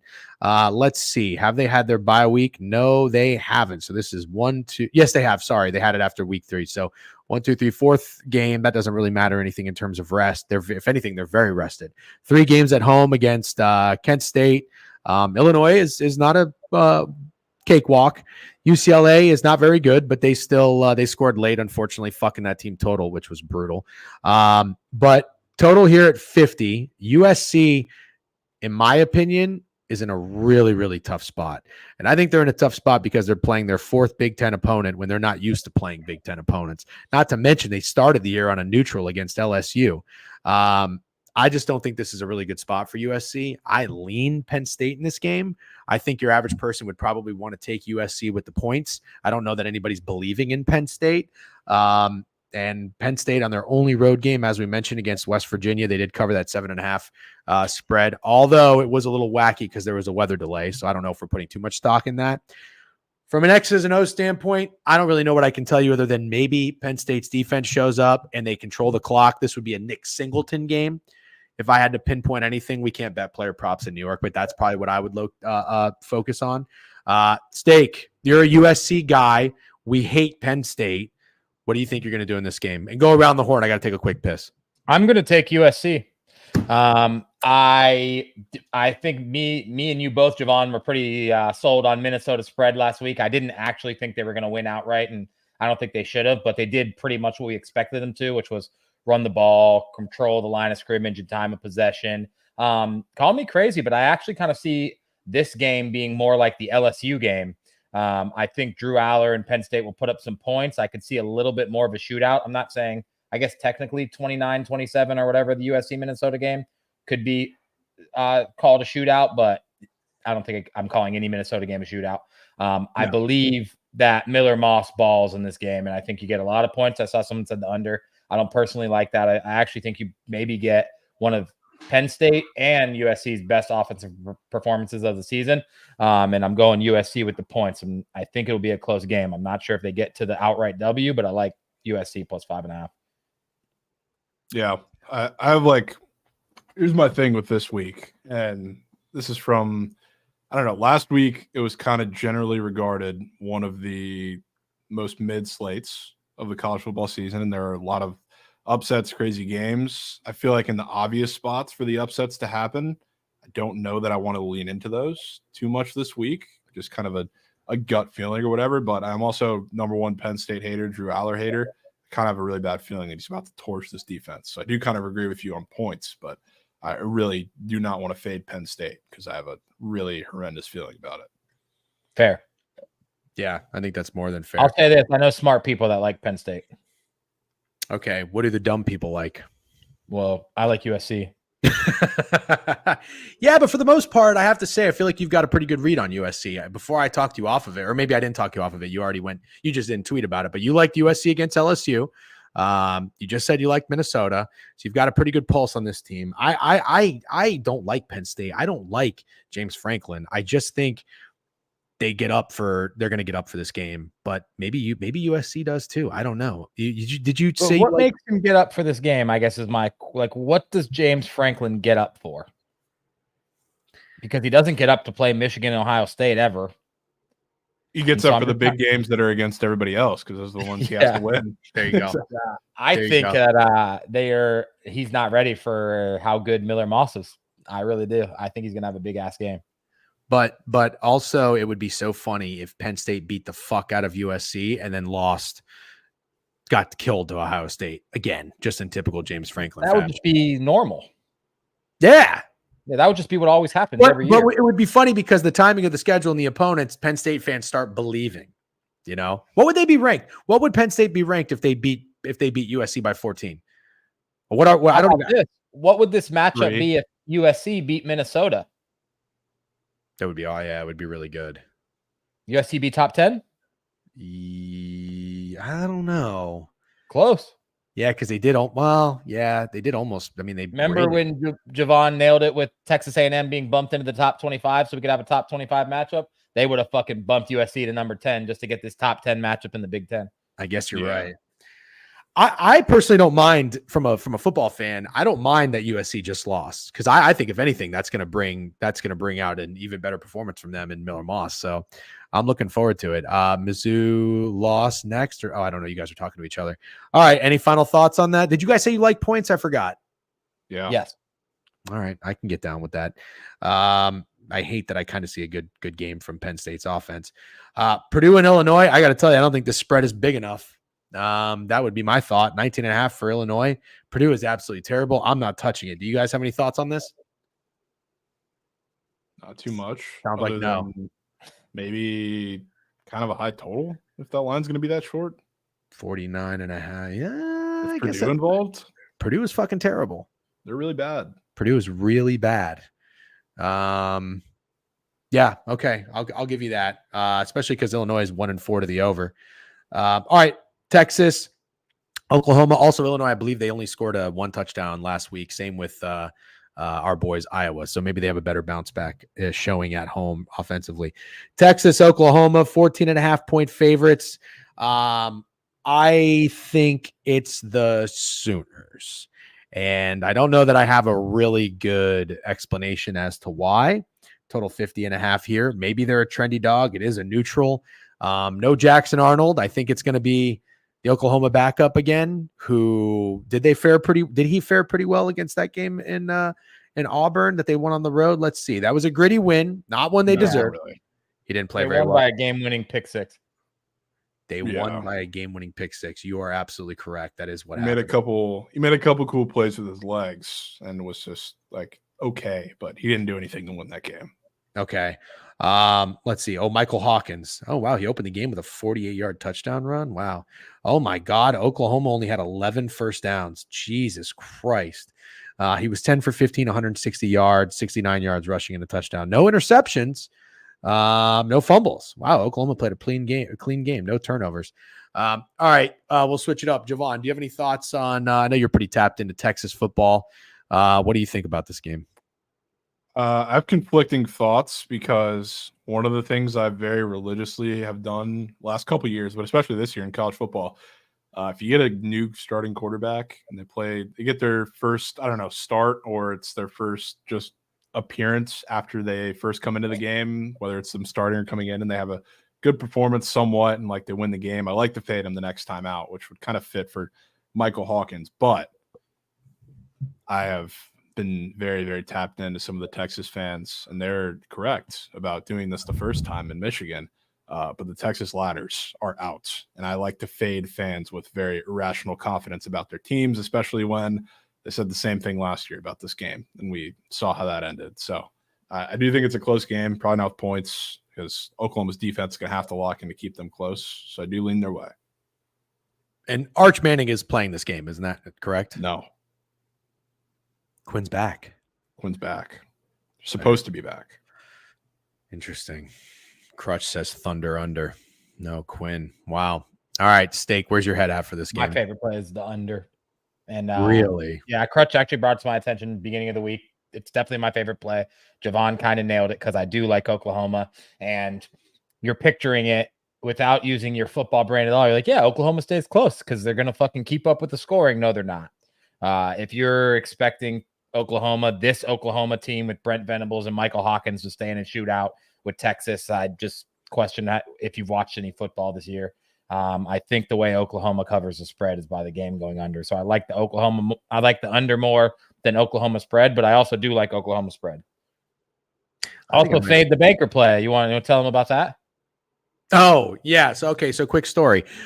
This game actually is, has a little bit of meaning to me and Steak's relationship, and I'll tell you why. So 2021 October, we're at Circa Stadium Swim for my bachelor party, and everybody there hammered Oklahoma against Texas. Noon game. Wait, was it noon or was everybody hammered Texas?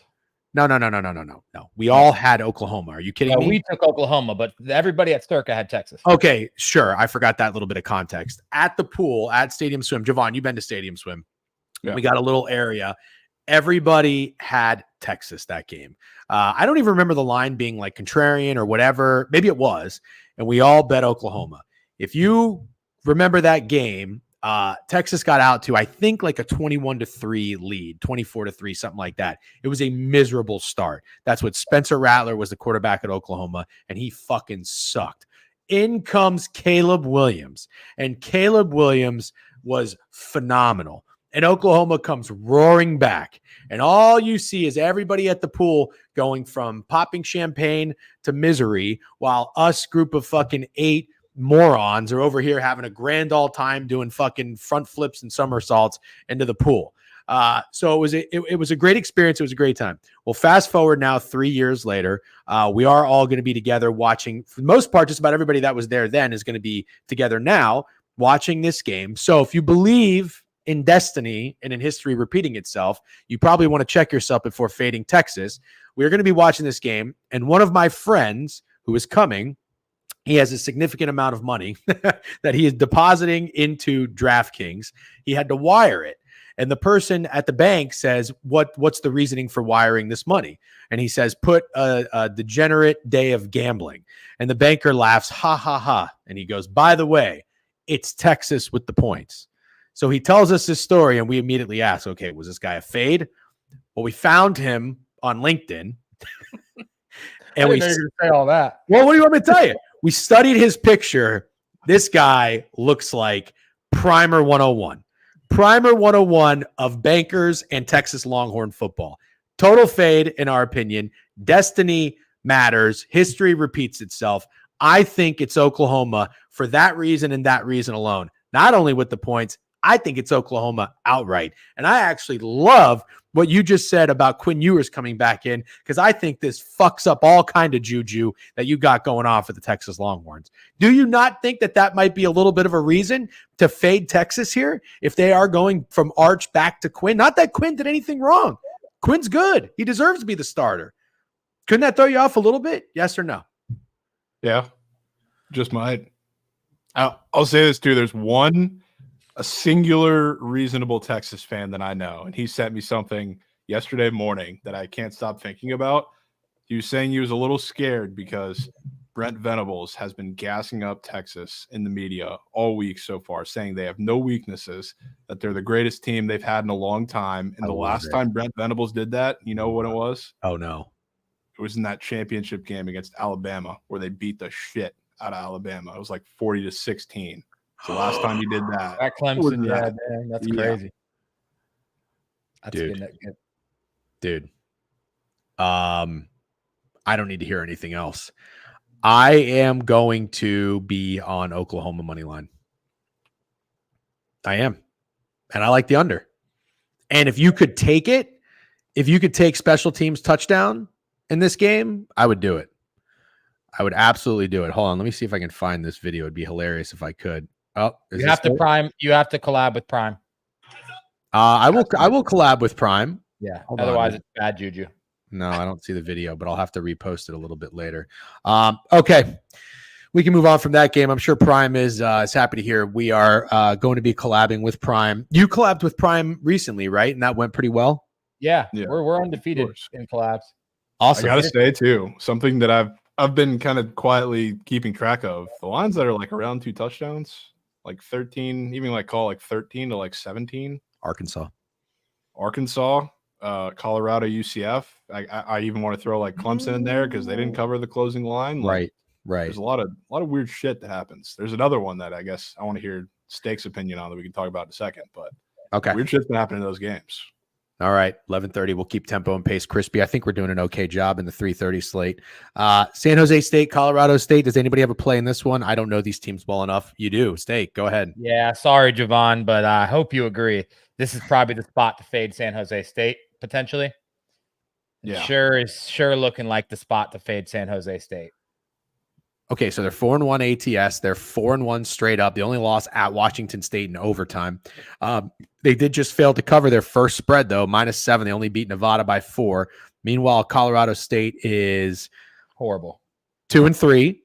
They have covered 2 in a row, though, and they just lost to Oregon State on the road in overtime as a 10-point dog. Hung on there to cover. So you're telling me I see where your head's at.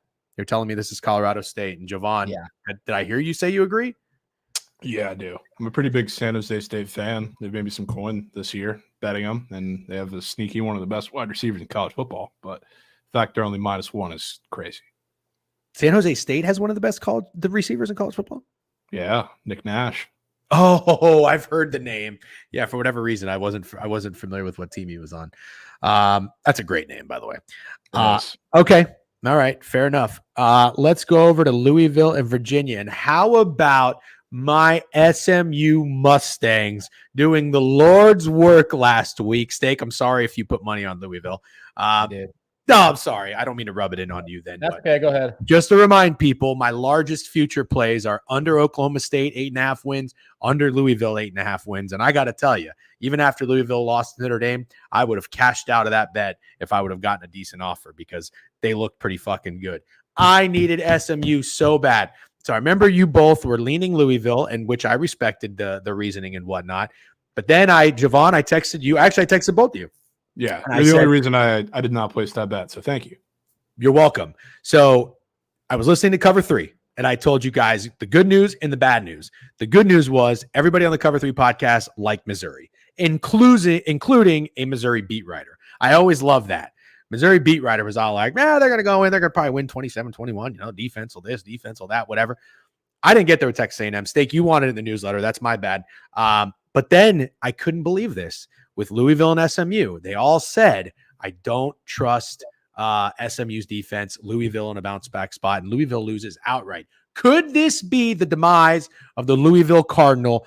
on the road against Virginia, 7-point favorites, or is this a bounce back spot? I don't know dick about Virginia, but I'm not going to be fading Louisville. I'm just hoping I hear good news in the sense that this could be the decline of Louisville.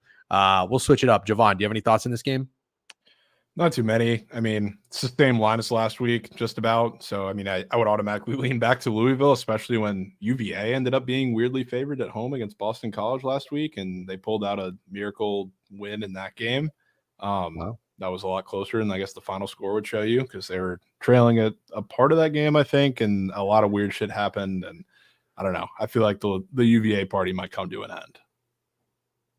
The UVA party's going to come to an end. Yeah, because they're a team that's sneakily been hanging around. You guys just don't like telling me anything I want to hear, which is fine. I respect that. Thank you. There's no Louisville party. What do you mean there's no Louisville party? There's no Louisville party. They suck. They just lost to Notre Dame and SMU. They don't suck. They don't suck. Let's be honest. That SMU win. Why is nobody treating you SMU with any sort of respect? They're like Rodney Dangerfield. They don't get any respect. SMU was good in that game. Really good in that game. I'll give them that. They've been good. They've been good pretty much against everyone except Nevada, I feel like.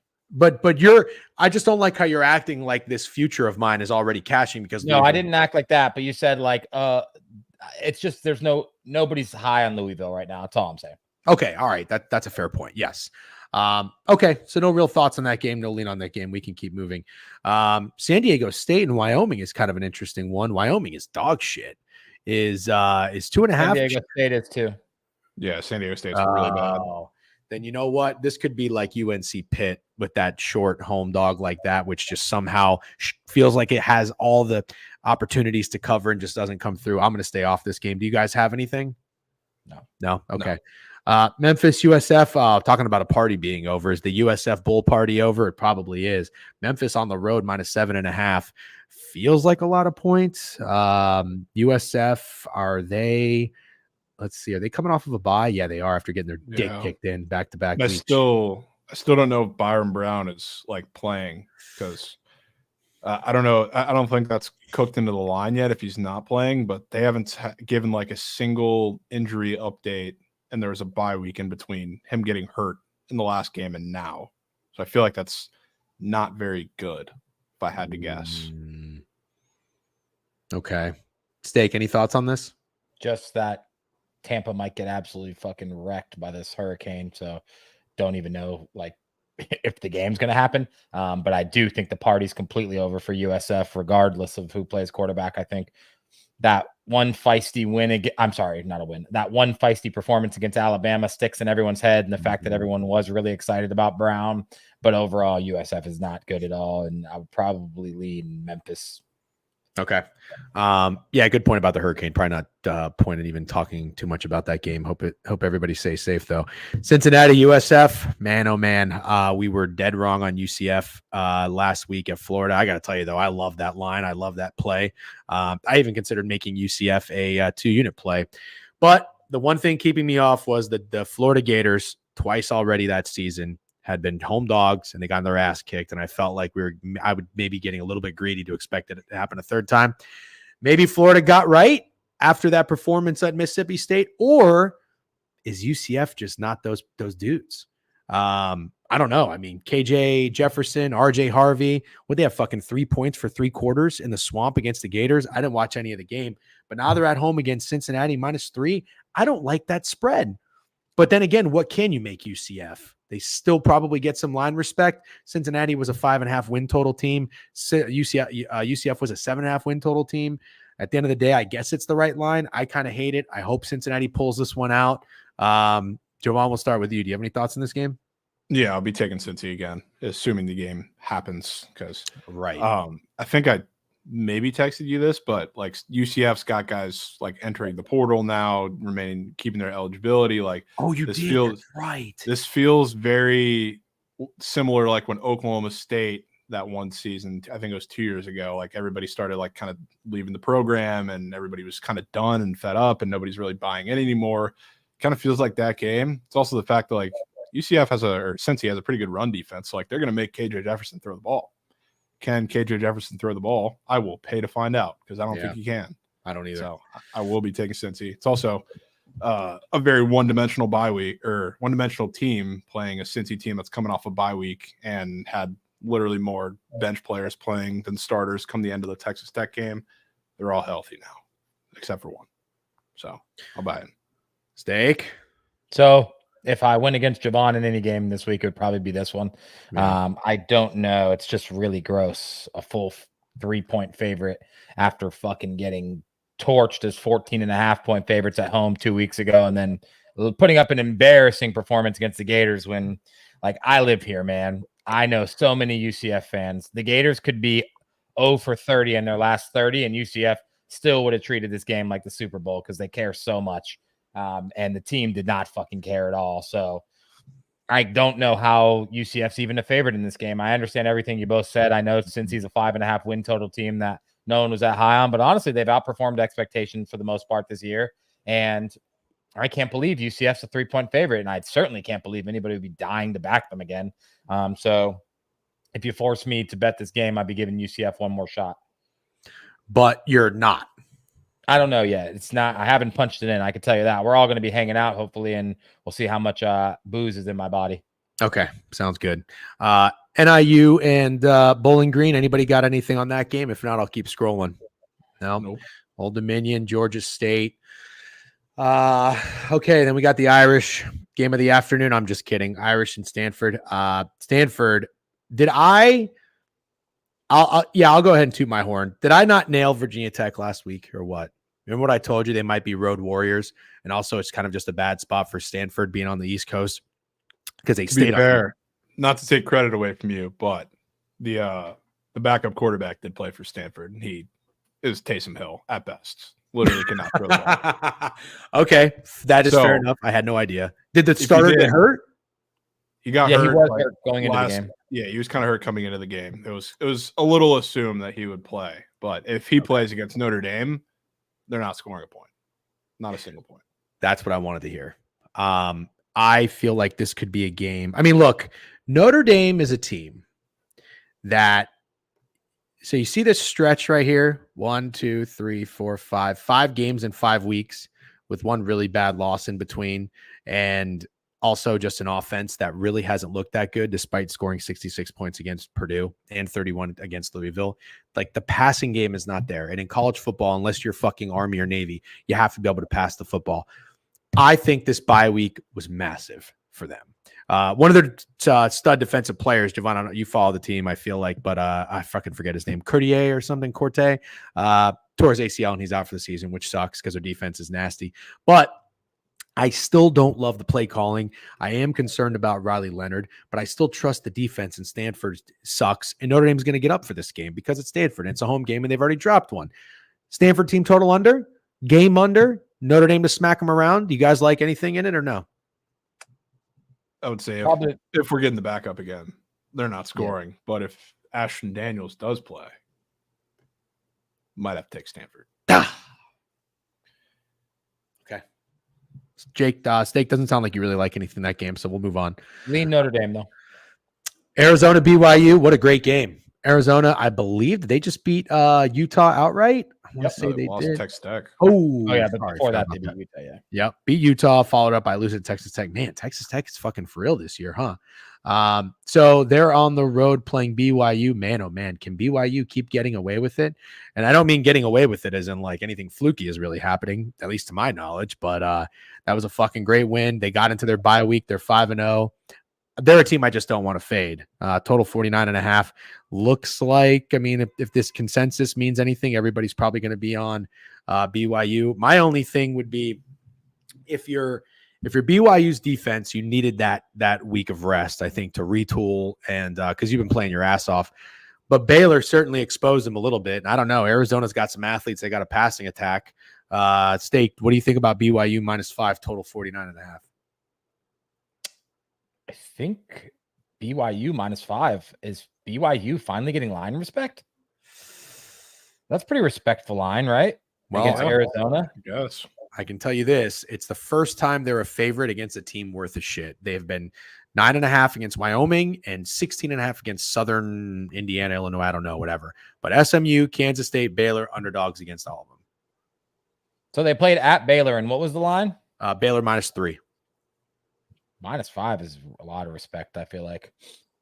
Yeah. I don't know. I don't know that I Well, can. I will go back to what I said in the offseason. There were two teams I wanted to fade, but I didn't. Arizona and Kansas. That was more of a Jaden Daniels thing, just kind of checking out. And then Arizona was more of a this team fucking. Did you fade them, Steak? Yeah, under 7.5 wins. I really need BYU to win, but I don't know what I like in this game. I faded Arizona.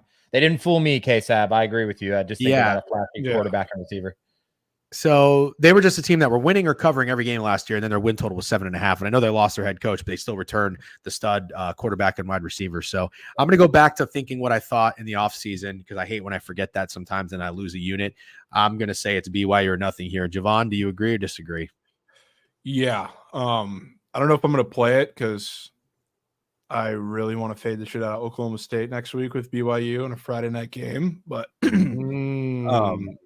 love when this BYU defense gets to play a one-dimensional team because Arizona, all they have is McMillan. That's the only part of their offense that actually works. So just like Kansas State, like the only thing they can do is run the ball. What happened then? They shut them down, a million turnovers. Avery Johnson sucks. The whole offense sucks. Now they get to play Arizona, who only has one thing they can do. So especially coming off a bye, I feel like that's a team you want to shut that down. I like that angle. Also, the look ahead on this, Steak, you were talking about the line. Arizona on the look ahead was -2.5 in this game, and now they're 5-point dogs. Okay, so I was at least right there. That is a shit ton of respect. Yeah. BYU might roll them. I love that. All right, that'll be a 4:00 game. Let's keep moving here. Ohio, Central Michigan. I don't know if you guys have anything. Feel free. Mississippi State, they're fucking terrible. Georgia, 34 there. Southern Miss, ULM. I got nothing. All right, we're into the night. ULM, you want to talk about it real quick? Because they just had the big outright win against. Oh, yeah. So we kind of have to fade them? Maybe. Just USM's been bad. I thought it was worth talking about. What did USM do last week? I want to say they got crushed by somebody. They covered a 17.5-point spread at home against Louisiana Lafayette. And before that, they got crushed by. Before that, they got crushed by Jack. Oh my God, they're really bad. Yeah, they go on the list of bad. I won't be shocked if they cover this game, though. I'm just going to toss that out there. Well, the last time they were on the road, they were a 6-point dog and they lost 44-7. So if we're talking, similar like spots of a letdown, remember when Northern Illinois beat Notre Dame and then they lost to Buffalo outright? Could be a little. I think that spread was also around 6. I don't know if you guys like that. If not, feel fine to just forget it. Otherwise, we can keep moving. UTSA and Rice. I got nothing there. I think that total is really, really high for UTSA. And it's been moving up a lot since like the look ahead line. Look ahead line was like 44. And it's up to 50.5, if I'm not mistaken. I think it like actually reopened at like 47. Now it's all the way up there. Yeah, 47.5. Now it's up to 51. Why do you think that is? I mean, Rice cannot score. Their offense has been god awful. Yeah, I was going to say, do they go on the list? They're pretty close. They're on there already. They did score 69 against Texas Southern. Wow. So you're saying maybe, just maybe, they get up for Texas. Oh, never mind. They played Houston and Sam Houston. They didn't score shit. Almost had him. Almost had him. Yeah. I love when I try to find a trend or an angle and it just blows up in my face before I can finish my sentence. Okay. So maybe an over there in Rice and UTSA. Washington State, Fresno, anything in that one? Didn't Fresno just get their dick kicked in? Yeah, they did. Steak. The week we didn't take this one. You tweeted that from Ibiza, saying you were going to put your daughter's college fund on UNLV when they had their backup in there. Then Fresno State just had a bye, and now they play Washington State at home as a dog. Any interest or no? They get lots of respect. I feel like people like this Fresno team for some reason. I'm not. Wazoo, I think, is also on a bye after getting the shit kicked out of them by Boise too, if I'm not mistaken. Yeah. All right. You're right. I'm out. Okay. What do we do here with Florida? 15.5-point dogs. Tennessee obviously going to be bouncing back after that loss at Arkansas and Florida. I'll just tell you this. I watched that Florida game because I think that was the week you were in Ibiza, and I was watching and hoping that you would get that Mississippi State, Florida over. I know the Ramble guys were on that too, and that was a little bit of a sweat, unnecessary one. I was beyond impressed with Graham Mertz. And you said something. You said everybody looks good against Mississippi State. Fine. But Florida maybe got right.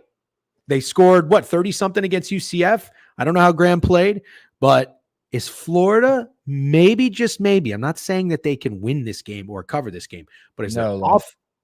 What? Sorry, he said it's DJ Lagway starting. He's not. I apologize. Oh, okay.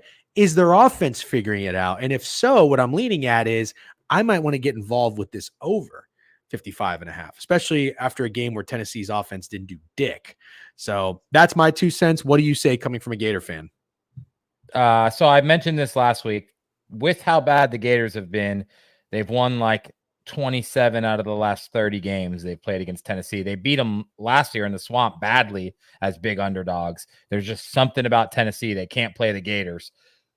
Iamaleva's good, and they looked like shit last week, and I just think there could be a bunch of pent-up frustration coming the Gators' way from the Tennessee Volunteers, and I just think it might be an absolute dick kicking by Tennessee. That's what I think. I do think on paper Tennessee's much, much better, and I do think a lot of people are thinking what you're thinking with back-to-back good enough performances from the Gators, who were dead in the water, fire Billy Napier, and now he's fucking fighting for his life. But what happens to fucking Heupel if he loses as 13-point favorites to Arkansas and then puts up a stinker against the Gators? And I don't know if there's any Tennessee fans in here, but I know you fucking hate us. I know you hate us. I know how much you care. We could be like I said, we could be 0-30. I know this shit means a lot to Tennessee. And just unbiased, I think Tennessee kicks the shit out of us. Fuck. Well, do you see any life from the Gators offense? Yeah, I see life from the Gators offense, but I would much rather bet on a huge bounce back from the Tennessee offense. Yeah, because MJ said I was thinking Florida. Fans, they know I know what I'm talking about. Yeah, fuck Florida. Oh, yeah. Yeah, I mean, when I look at the slate, I definitely consider, even though it's a 15.5 point spread, I still consider this to be a fun matchup. It's unfortunate Florida's not better, but I still think it's a fun matchup and rivalry for a college football day that does have some top teams playing each other that I think can't be overlooked. Go ahead. You're going to say something else? Last thing, to quote Javon, doesn't Florida look like a very comfortable bet on this board, given everything that's happened the last couple weeks? Very comfortable? I don't know that they do. No, dude. I think I love Florida. Oh, fuck. I think talk I do. dirty to me because I kind of do too. And it kind of goes back to what I was saying about this week in general. We had a mid slate turn out to be the greatest slate of all time with all the upsets, and you have a very straight set of games where you're going to say this is appointment television, this is upset potential. I don't think many people are putting this game on the list. And no. I think it's going to be one of those games because Florida State, you know this as well as probably anybody, they always have that one road game where they play their hearts out. They look like they're going to win every single year, and then they probably lose in heartbreaking fashion. I think this is it. And they played Tennessee very, very well for like one of the very few schemes and teams that Billy Napier can actually say he's played well when you're talking about top teams is Josh Heupel in Tennessee. And I do think Florida's not as bad as previous. And like, this is a big rivalry game for Nico. And you know what I think?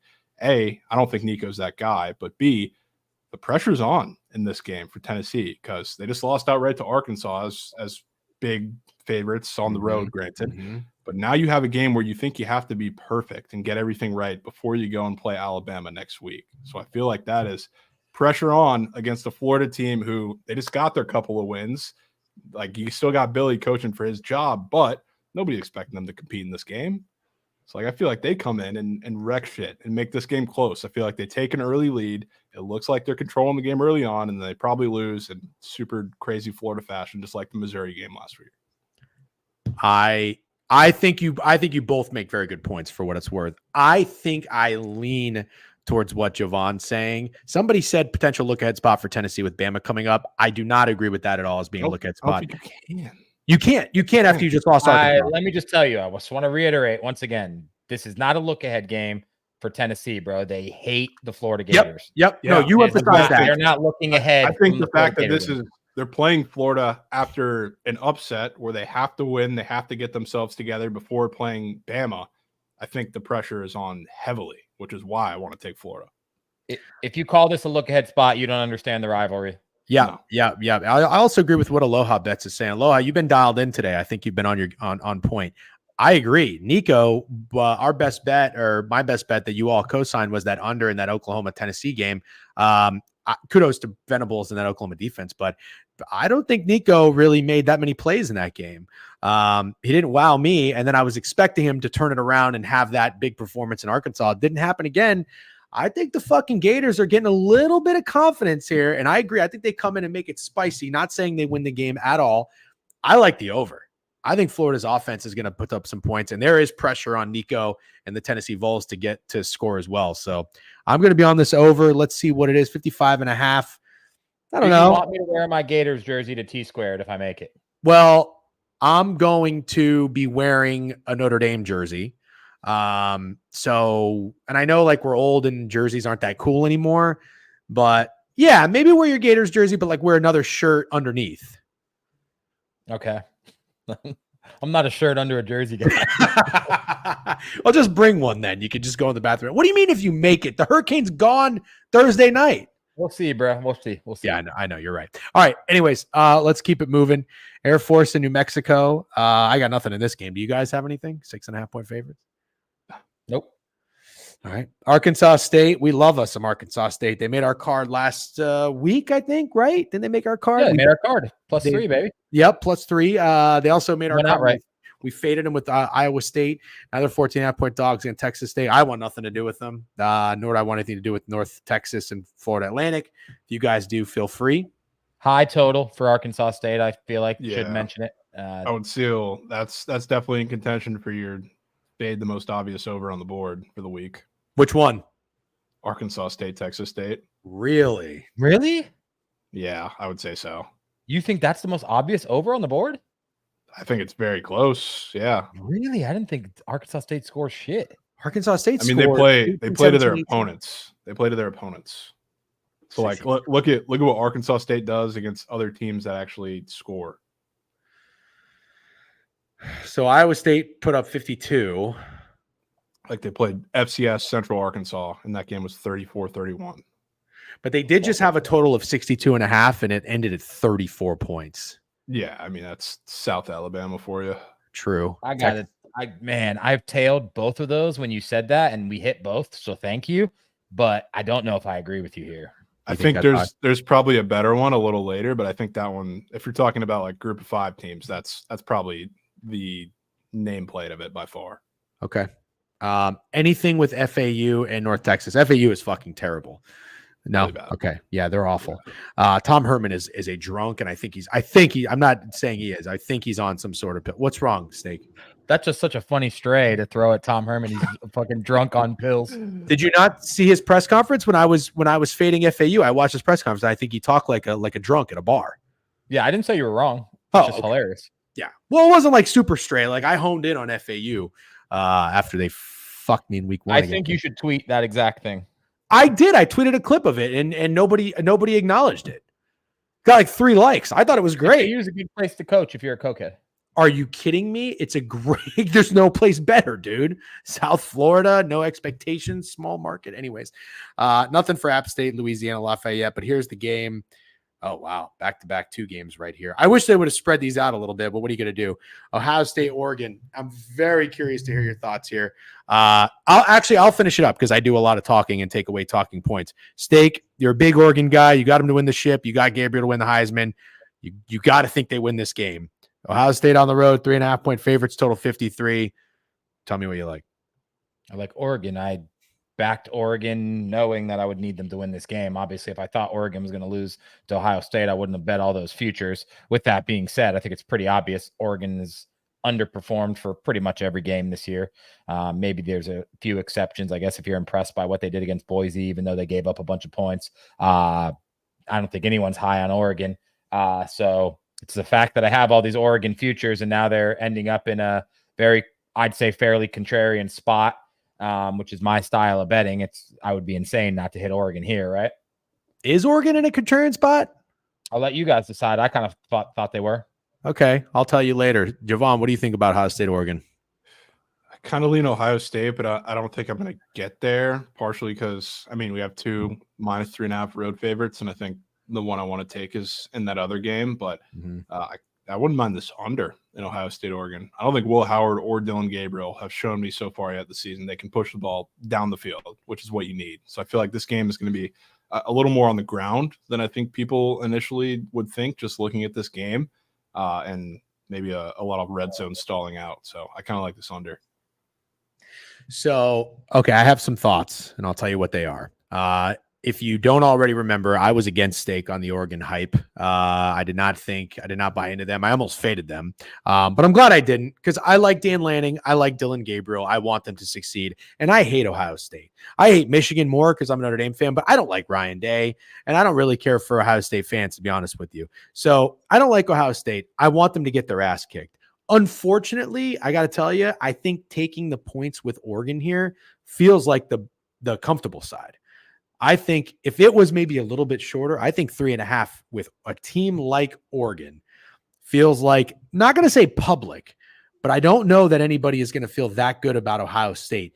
And I kind of think Ohio State is sort of turning it on. They got off to a slow start. I think they didn't cover against Idaho. Oh, no. I'm sorry. This is Oregon I'm looking at. Okay. Now they haven't really even played anybody. They haven't played anybody. So I guess I can't say they got off to a slow start. Oregon's a team that got off to a slow start. That is what's concerning me about taking Ohio State here. Javon, you said it. I don't think I'm really a big Will Howard guy, but I do like their defense. I like the Jim Knowles defense because it kind of sucked in year one last year. And then Steak, as you mentioned, Oregon starting slow. I think this started slow. This whole thing is intentional. You don't think Oregon starting slow is intentional? This shit can't be intentional. This fucking guy, Dylan Gabriel, threw 2 interceptions inside the 5 last week. They're just not clicking, man. I don't think that can be intentional. Okay, that's a really good point. That's a good point. I didn't know that. But I was going to say, if you're smart, like Oregon is, you're just playing. Well, not just playing, but you're playing for this game. Like, this is massive. New conference. You got to beat Ohio State. Maybe, but look at Alabama last week. You can't play with your food like that. Yeah. You can't play with your food like that. But if you are looking at this schedule, well, I guess Oregon State wasn't really thought of as to be like a guaranteed victory. But I mean, if you're looking at this schedule, Boise was the group of 5 favorite for the playoff before the season started too. So okay. I mean, not that they knew Genty was going to be this good, I don't think, but that was when they probably knew they couldn't overlook either. Well, Ohio State took care of business. The last 2 games, they allowed 1 touchdown each by Michigan State and Iowa. But here's the thing. Here's what I do like about the Ducks. They haven't seen an offense like Oregon. Ohio State's defense has not seen an offense like Oregon. I think Oregon's going to be a problem. But for some fucking reason, why are you shaking your head? I just read in the chat and they all like Ohio State. I think Squares and Sharps like Ohio State. Really? Yeah, I do. I think Squares and Sharps like Ohio State here. Thoughts on the over? I don't like the over. I like the under. But if I'm going Oregon, it's got to be points being scored. Has to be. Doesn't it? Yeah. This is a defense that allowed Boise State to score 34 points. You know what I kind of think, though, to be honest with you, and it's one of the reasons Chiote was alluding to it. Usually I would buy into this. I feel like Chip Kelly's going to get too cute in this game. I feel like he's going to really try and bring out all the stops for a quarterback and an offense that I don't think can handle that shit in a little revenge game here. Thank you. Wow. I don't think Will Howard is the guy to get cute with. I actually think it'd be way more fun to get cute with Dylan Gabriel. All right, how about this? In solidarity, if you do make it up, I'll take Oregon with you, but I like Ohio State. Nah, I don't want any of that. I don't want you to do it. Yeah, you do, because you know what I'm going to do. I'm going to bitch and moan. I'm going to bitch and moan. So much, dude. I don't want it. I'll leave the bar. I love bitching to Steak. No, I'm going to take Oregon in solidarity, 17 unit, mega max, and then if Ohio State goes up 14, I'm going to bitch and moan the entire time. I really want you to bet Ohio State. No, I'm not betting Ohio State. That's not fun. But we will go against each other. Let's talk about this next game. I know it's noon. We'll wrap it up here soon. Ole Miss and LSU. Like Javon had mentioned, I think these go 1-1. If I'm going to go Oregon, I'll probably go Ole Miss. And I'll tell you this, now that I realize it, I like both the favorites. I like Ole Miss here. And you know I'm a Brian Kelly guy, but I'm off that Brian Kelly ship. I think I like, man, you're shaking your head again. I like Ole Miss to get right after that South Carolina game. I thought that was a big game. LSU also coming off of a bye. But is LSU getting right after the scare with UCLA at home? I don't know. Total 64. This is going to be a pretty obvious over. I think I like Ole Miss in this one. Let's switch it up. Javon, what do you like in Ole Miss LSU? I'll say this. I was a big anti-Ole Miss guy coming into the season, but a lot of that was because of their offense. And maybe it's a little obvious after what they did last week, but I think the defense is a lot better than people realize. And not just because they gave up 3 to South Carolina, but like they've been good for pretty much every performance this season. And I know they started off playing some shit teams, but I want to buy into that. I think they're really good. And I really cannot trust the play calling with Nussmeier and LSU. And if you're talking about a comfortable bet on the board, I would say it's an Ole Miss team that I think everybody's starting to lose a little bit of faith in, playing an LSU team in Death Valley. You're getting a field goal and the hook off of a bye. That's the vibes I get for that game. I'm totally with you. Steak. So wait, I'm sorry. Who do you like? Who, like me or Javon? He likes Ole Miss. You both like Ole Miss. Jesus Christ, guys. You like LSU? Favorites, yeah. Hold on. Javon, sorry, this is going to cover you up. This guy kind of stole my thunder a little bit. Oh, okay. Do you want me to pretend he didn't exist? Nah, highlight it. It's perfect. Okay. All right. Bork says Bork's an LSU guy. Bork has actually invited me and us down to an LSU game, which is very nice of him. Thank you. I haven't been able to make it. Before we say anything about Ole Miss LSU, biggest talk is going to be Ole Miss is playing their 7th game in a row, blah, blah, blah. But I don't care. If you are a Brian Kelly fan or not, after a bye, his record as a head coach is 23. Very good point. He is a good head coach, unfortunately. He's a scumbag person. This LSU defense is a better defense without Harold Perkins. Wow.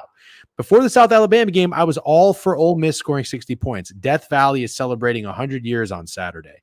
It is a night game as well. We all know what happens at night in Death Valley. Okay. What I wanted to say, I feel like there always gets a point where people are out on Brian Kelly, and then he low-key reels off a good 4 or 5 wins with a big win thrown in there.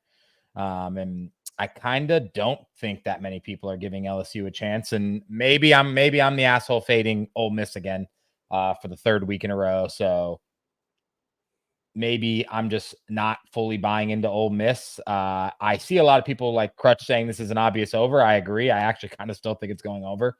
I think both teams score a lot of points. Maybe I'm squaring up completely, but yeah, I'm going to back Brian Kelly and LSU in this game. I'm surprised to hear that you both like both the favorites in the big games. I am very surprised. I thought one of you guys would like a fucking underdog. I really, really couldn't see. You don't say underdog, home dog. Home dogs tend to be a little bit trendy, especially at night. Death Valley at night. I just feel like after what last week was and what this week's slate is, seeing a lot of +3.5 home dogs makes me very uncomfortable. Okay. What are the splits? What are the splits? Because I bet you every fucking buddy is on Ole Miss. You really think so? Yes. Death Valley. We did our college football show, and I will say I'm the only sharp better on the show, and I was the only one on Ole Miss, which was surprising to me. Oh, okay. I think you're underestimating, like you say, people might underestimate the rivalry of Florida, Tennessee, how trendy Death Valley at night can be. Who wants to fade LSU at night? Who wants to bet Nussmeier over Jackson Dart? Dude, Jackson Dart is Jackson Fart after that Kentucky game. Nobody gives a. He bounced right back, dude. He bounced right back. The defense held him to 3 points. Nobody gives a fuck. They didn't even hit their team total. Hey, let's fly through these next few games so we can wrap it up. I forgot I got to go on Owner's Box. I didn't realize it's 12:05. Oregon State, Nevada. Do you guys have anything? Spread looks a little low. Yeah. Respect for Nevada, who I guess keeps covering. I had them last week against San Jose State. They covered. They're getting some line respect now. I'm not going to touch this game, but I find it interesting. Javon, anything? This team was a 28.5 point underdog to SMU in the first game of the season. That's wild. They were. That's wild. If they didn't come through against San Jose State last week, I would say I'd be more invested or wanted to get invested. We went to Eugene, Cam. I'm on the Ducks, and D-Gen's going to join me and bitch all game. No, I won't. I promise. Promise. Bullshit. I'm going to tell you. I'm going to be in your ear. I told you it wasn't the Ducks' year. Dylan Gabriel, fucking this, that, whatever. Anyways, Vanderbilt in Kentucky, 13.5. I mean, how do you not fade Vanderbilt, right? I don't really know that I want to, but I would maybe take an under or something. I don't know. You guys have anything in that game? Go ahead, Javon. Yeah, I mean, I just went on my whole soapbox about like the 13 to 17-point spreads, even when it seems like an obvious like fade, like I guess Colorado UCF was. I don't know that I want to get to the counter with it because it does seem like such the obvious letdown spot, and it's hard because that's like probably the biggest win in Vanderbilt history. So I mean, I'm sure as fuck not taking Vanderbilt, but I don't know that I want to push the Kentucky button, which is surprising to me. Kind of with you. Steak, any thoughts? So as in my effort to improve as a gambler, I initially saw this and said like, oh yeah, I'm nuking Kentucky. Because I just like Kentucky. They had that really bad game against South Carolina. And after that, beat Ole Miss outright, lost by 1 to Georgia, where if the coach was a little bit more aggressive, they could have won that game, you could argue. So I think for me, I'm going to go Vanderbilt team total under instead I like that. of Kentucky spread. It's at like 16 or something like that. That's fucking insanely low given how they've scored the ball this year. And I think I'm going to buy in to Kentucky shutting them down a little bit. One of the best defenses in the country. No one talks about. Love it. Yeah, I'm with that. Kentucky first half. That's not a bad idea either, but I'm good. I'm good on that team total under. All right, 4 more games here. Let's finish strong. Iowa State, West Virginia. I can't fade Garrett Green, man. He's a dog. I've got the Ohio State over team total or win total on the year. I'm just going to sit back, already invested. You guys got any thoughts on this? I'm a big Iowa State guy with you. I think this is the game they drop. Especially because we saw West Virginia to start the year was in a very popular home dog spot and didn't come through. Now they've looked better last 2 weeks, so it's probably not going to be as unpopular as it would have been for the last 2 weeks. But yeah, I think this is the spot where Iowa State finally starts dropping. Okay, fair enough. Steak. Pretty confident I'm getting to the counter with West Virginia. Okay, I'll probably join you. I like NC State here. Do you guys think that line's short? NC State is fucking dog shit. Syracuse just won outright, and UNLV might be a little bit of a tough spot. Back-to-back road games for Syracuse. Anybody like the NC State here? Are they nasty or no? I'd say they're decently nasty, especially because, I mean, I don't think Grayson McCall is that good, but I don't know if he's playing in this game now because he got hurt and concussed, and he's probably going to be out a while. NC State's not an easy place to play. I could see, I don't know, McCord back-to-back games on the road. I don't know. Steak, you're shaking your head. You don't like it? About NC State's last game? I know we talked about it, but I'm drawing a blank. Yeah, that's okay. I am too. They lost to fucking Wake Forest. God, how the fuck do you back NC State again after Syracuse just won as 6-point underdogs outright? That's what I'm saying. Would be their first cover all year. NC State, if they cover this game. God, they're 0-6 ATS. I don't think we should do that. Yeah, I don't think we should do that. Let's just stay away. They're like Kansas. I don't even just stay away. Swiss cheese, both could be. Yep, I'm going to the West Virginia game. They're debuting cool rush jerseys. A place should be jumping after that OSU blowout, but home dogs are trendy. Yeah. Also, I got to do it one time to you guys because I do it once a week. What would this spread have been if we were talking at the beginning of the season, NC State, Syracuse? What would the spread have been in this game? NC State -7 minimum? Yeah, probably. Probably with McCall though. I feel like that makes it a little with weird. McCall. Yep, you're right. All right, 2 more games. Minnesota, UCLA. I kind of want to take the Bruins here. Not sure I trust PJ Fleck and the Gophers after that big win against UCLA. And then Kansas State, Colorado. Woo! Total 56.5. Kind of like Kansas State there. We'll go just in order. Steak, what do you like in these last 2 games? UCLA. This is the most Minnesota thing ever. Big win against USC. Big shitty loss against UCLA. Yep, love that. Okay, what about Kansas State? I'm hoping they win. I'm the only backer here. I know. I'm hoping they win. That's all I can say. I know. Well, Javon's a Colorado hater, kind of, so maybe he's rooting for Kansas State in this one. Yeah. I'm more football brain anti-Kansas State than Colorado, to be honest with you. I don't know. It kind of feels like the point where everybody's starting to actually buy in on the Buffs doing something, and as much as I would love to see them put Kansas State in piss, I don't know if they do. I mean, shouldn't Kansas State football brain be able to run all over this Colorado team? Yeah, that's the thing that I can't get away from. I fade Kansas State when they can't run the ball because they can't do anything else, but it's not like Colorado's going to stop them there. What are the odds that you'll be awake for this game and we'll be at T-squared, DGen? Give me 10-15. I will say for me to be awake and we'll be there, I'd put it at +250. For the kickoff? Yeah. Okay, +250. Damn. I was hoping for a little better odds. Okay. You don't need to change the odds. I'm going to need a lot of cigarettes and a lot of espressos to make it up 10-15 for fucking 10 hours of football. What about you? I mean, I'm going to be on vacation. I'm watching that fucking game. All right, then put it down to +150 then. I'll take that. All right, sounds good. Gentlemen, thank you very much. Javon, I'll see you behind the lines at 12:30. Steak, stay safe. And the hurricane, hopefully you can make it up to New York for Saturday. We'll have a big day, and details on that a little bit later. Good luck, guys. Thank you as always. Love Wednesdays. Great job, and good luck. I think I said good luck 5 times. See you, boys. See you guys. All right. Ladies and gentlemen, I'm going to keep fading the Buffs and rest in piss. I'm going to send you over to Owner's Box. I'm hopping on there with the fellas here shortly. I'm just going to take a quick piss.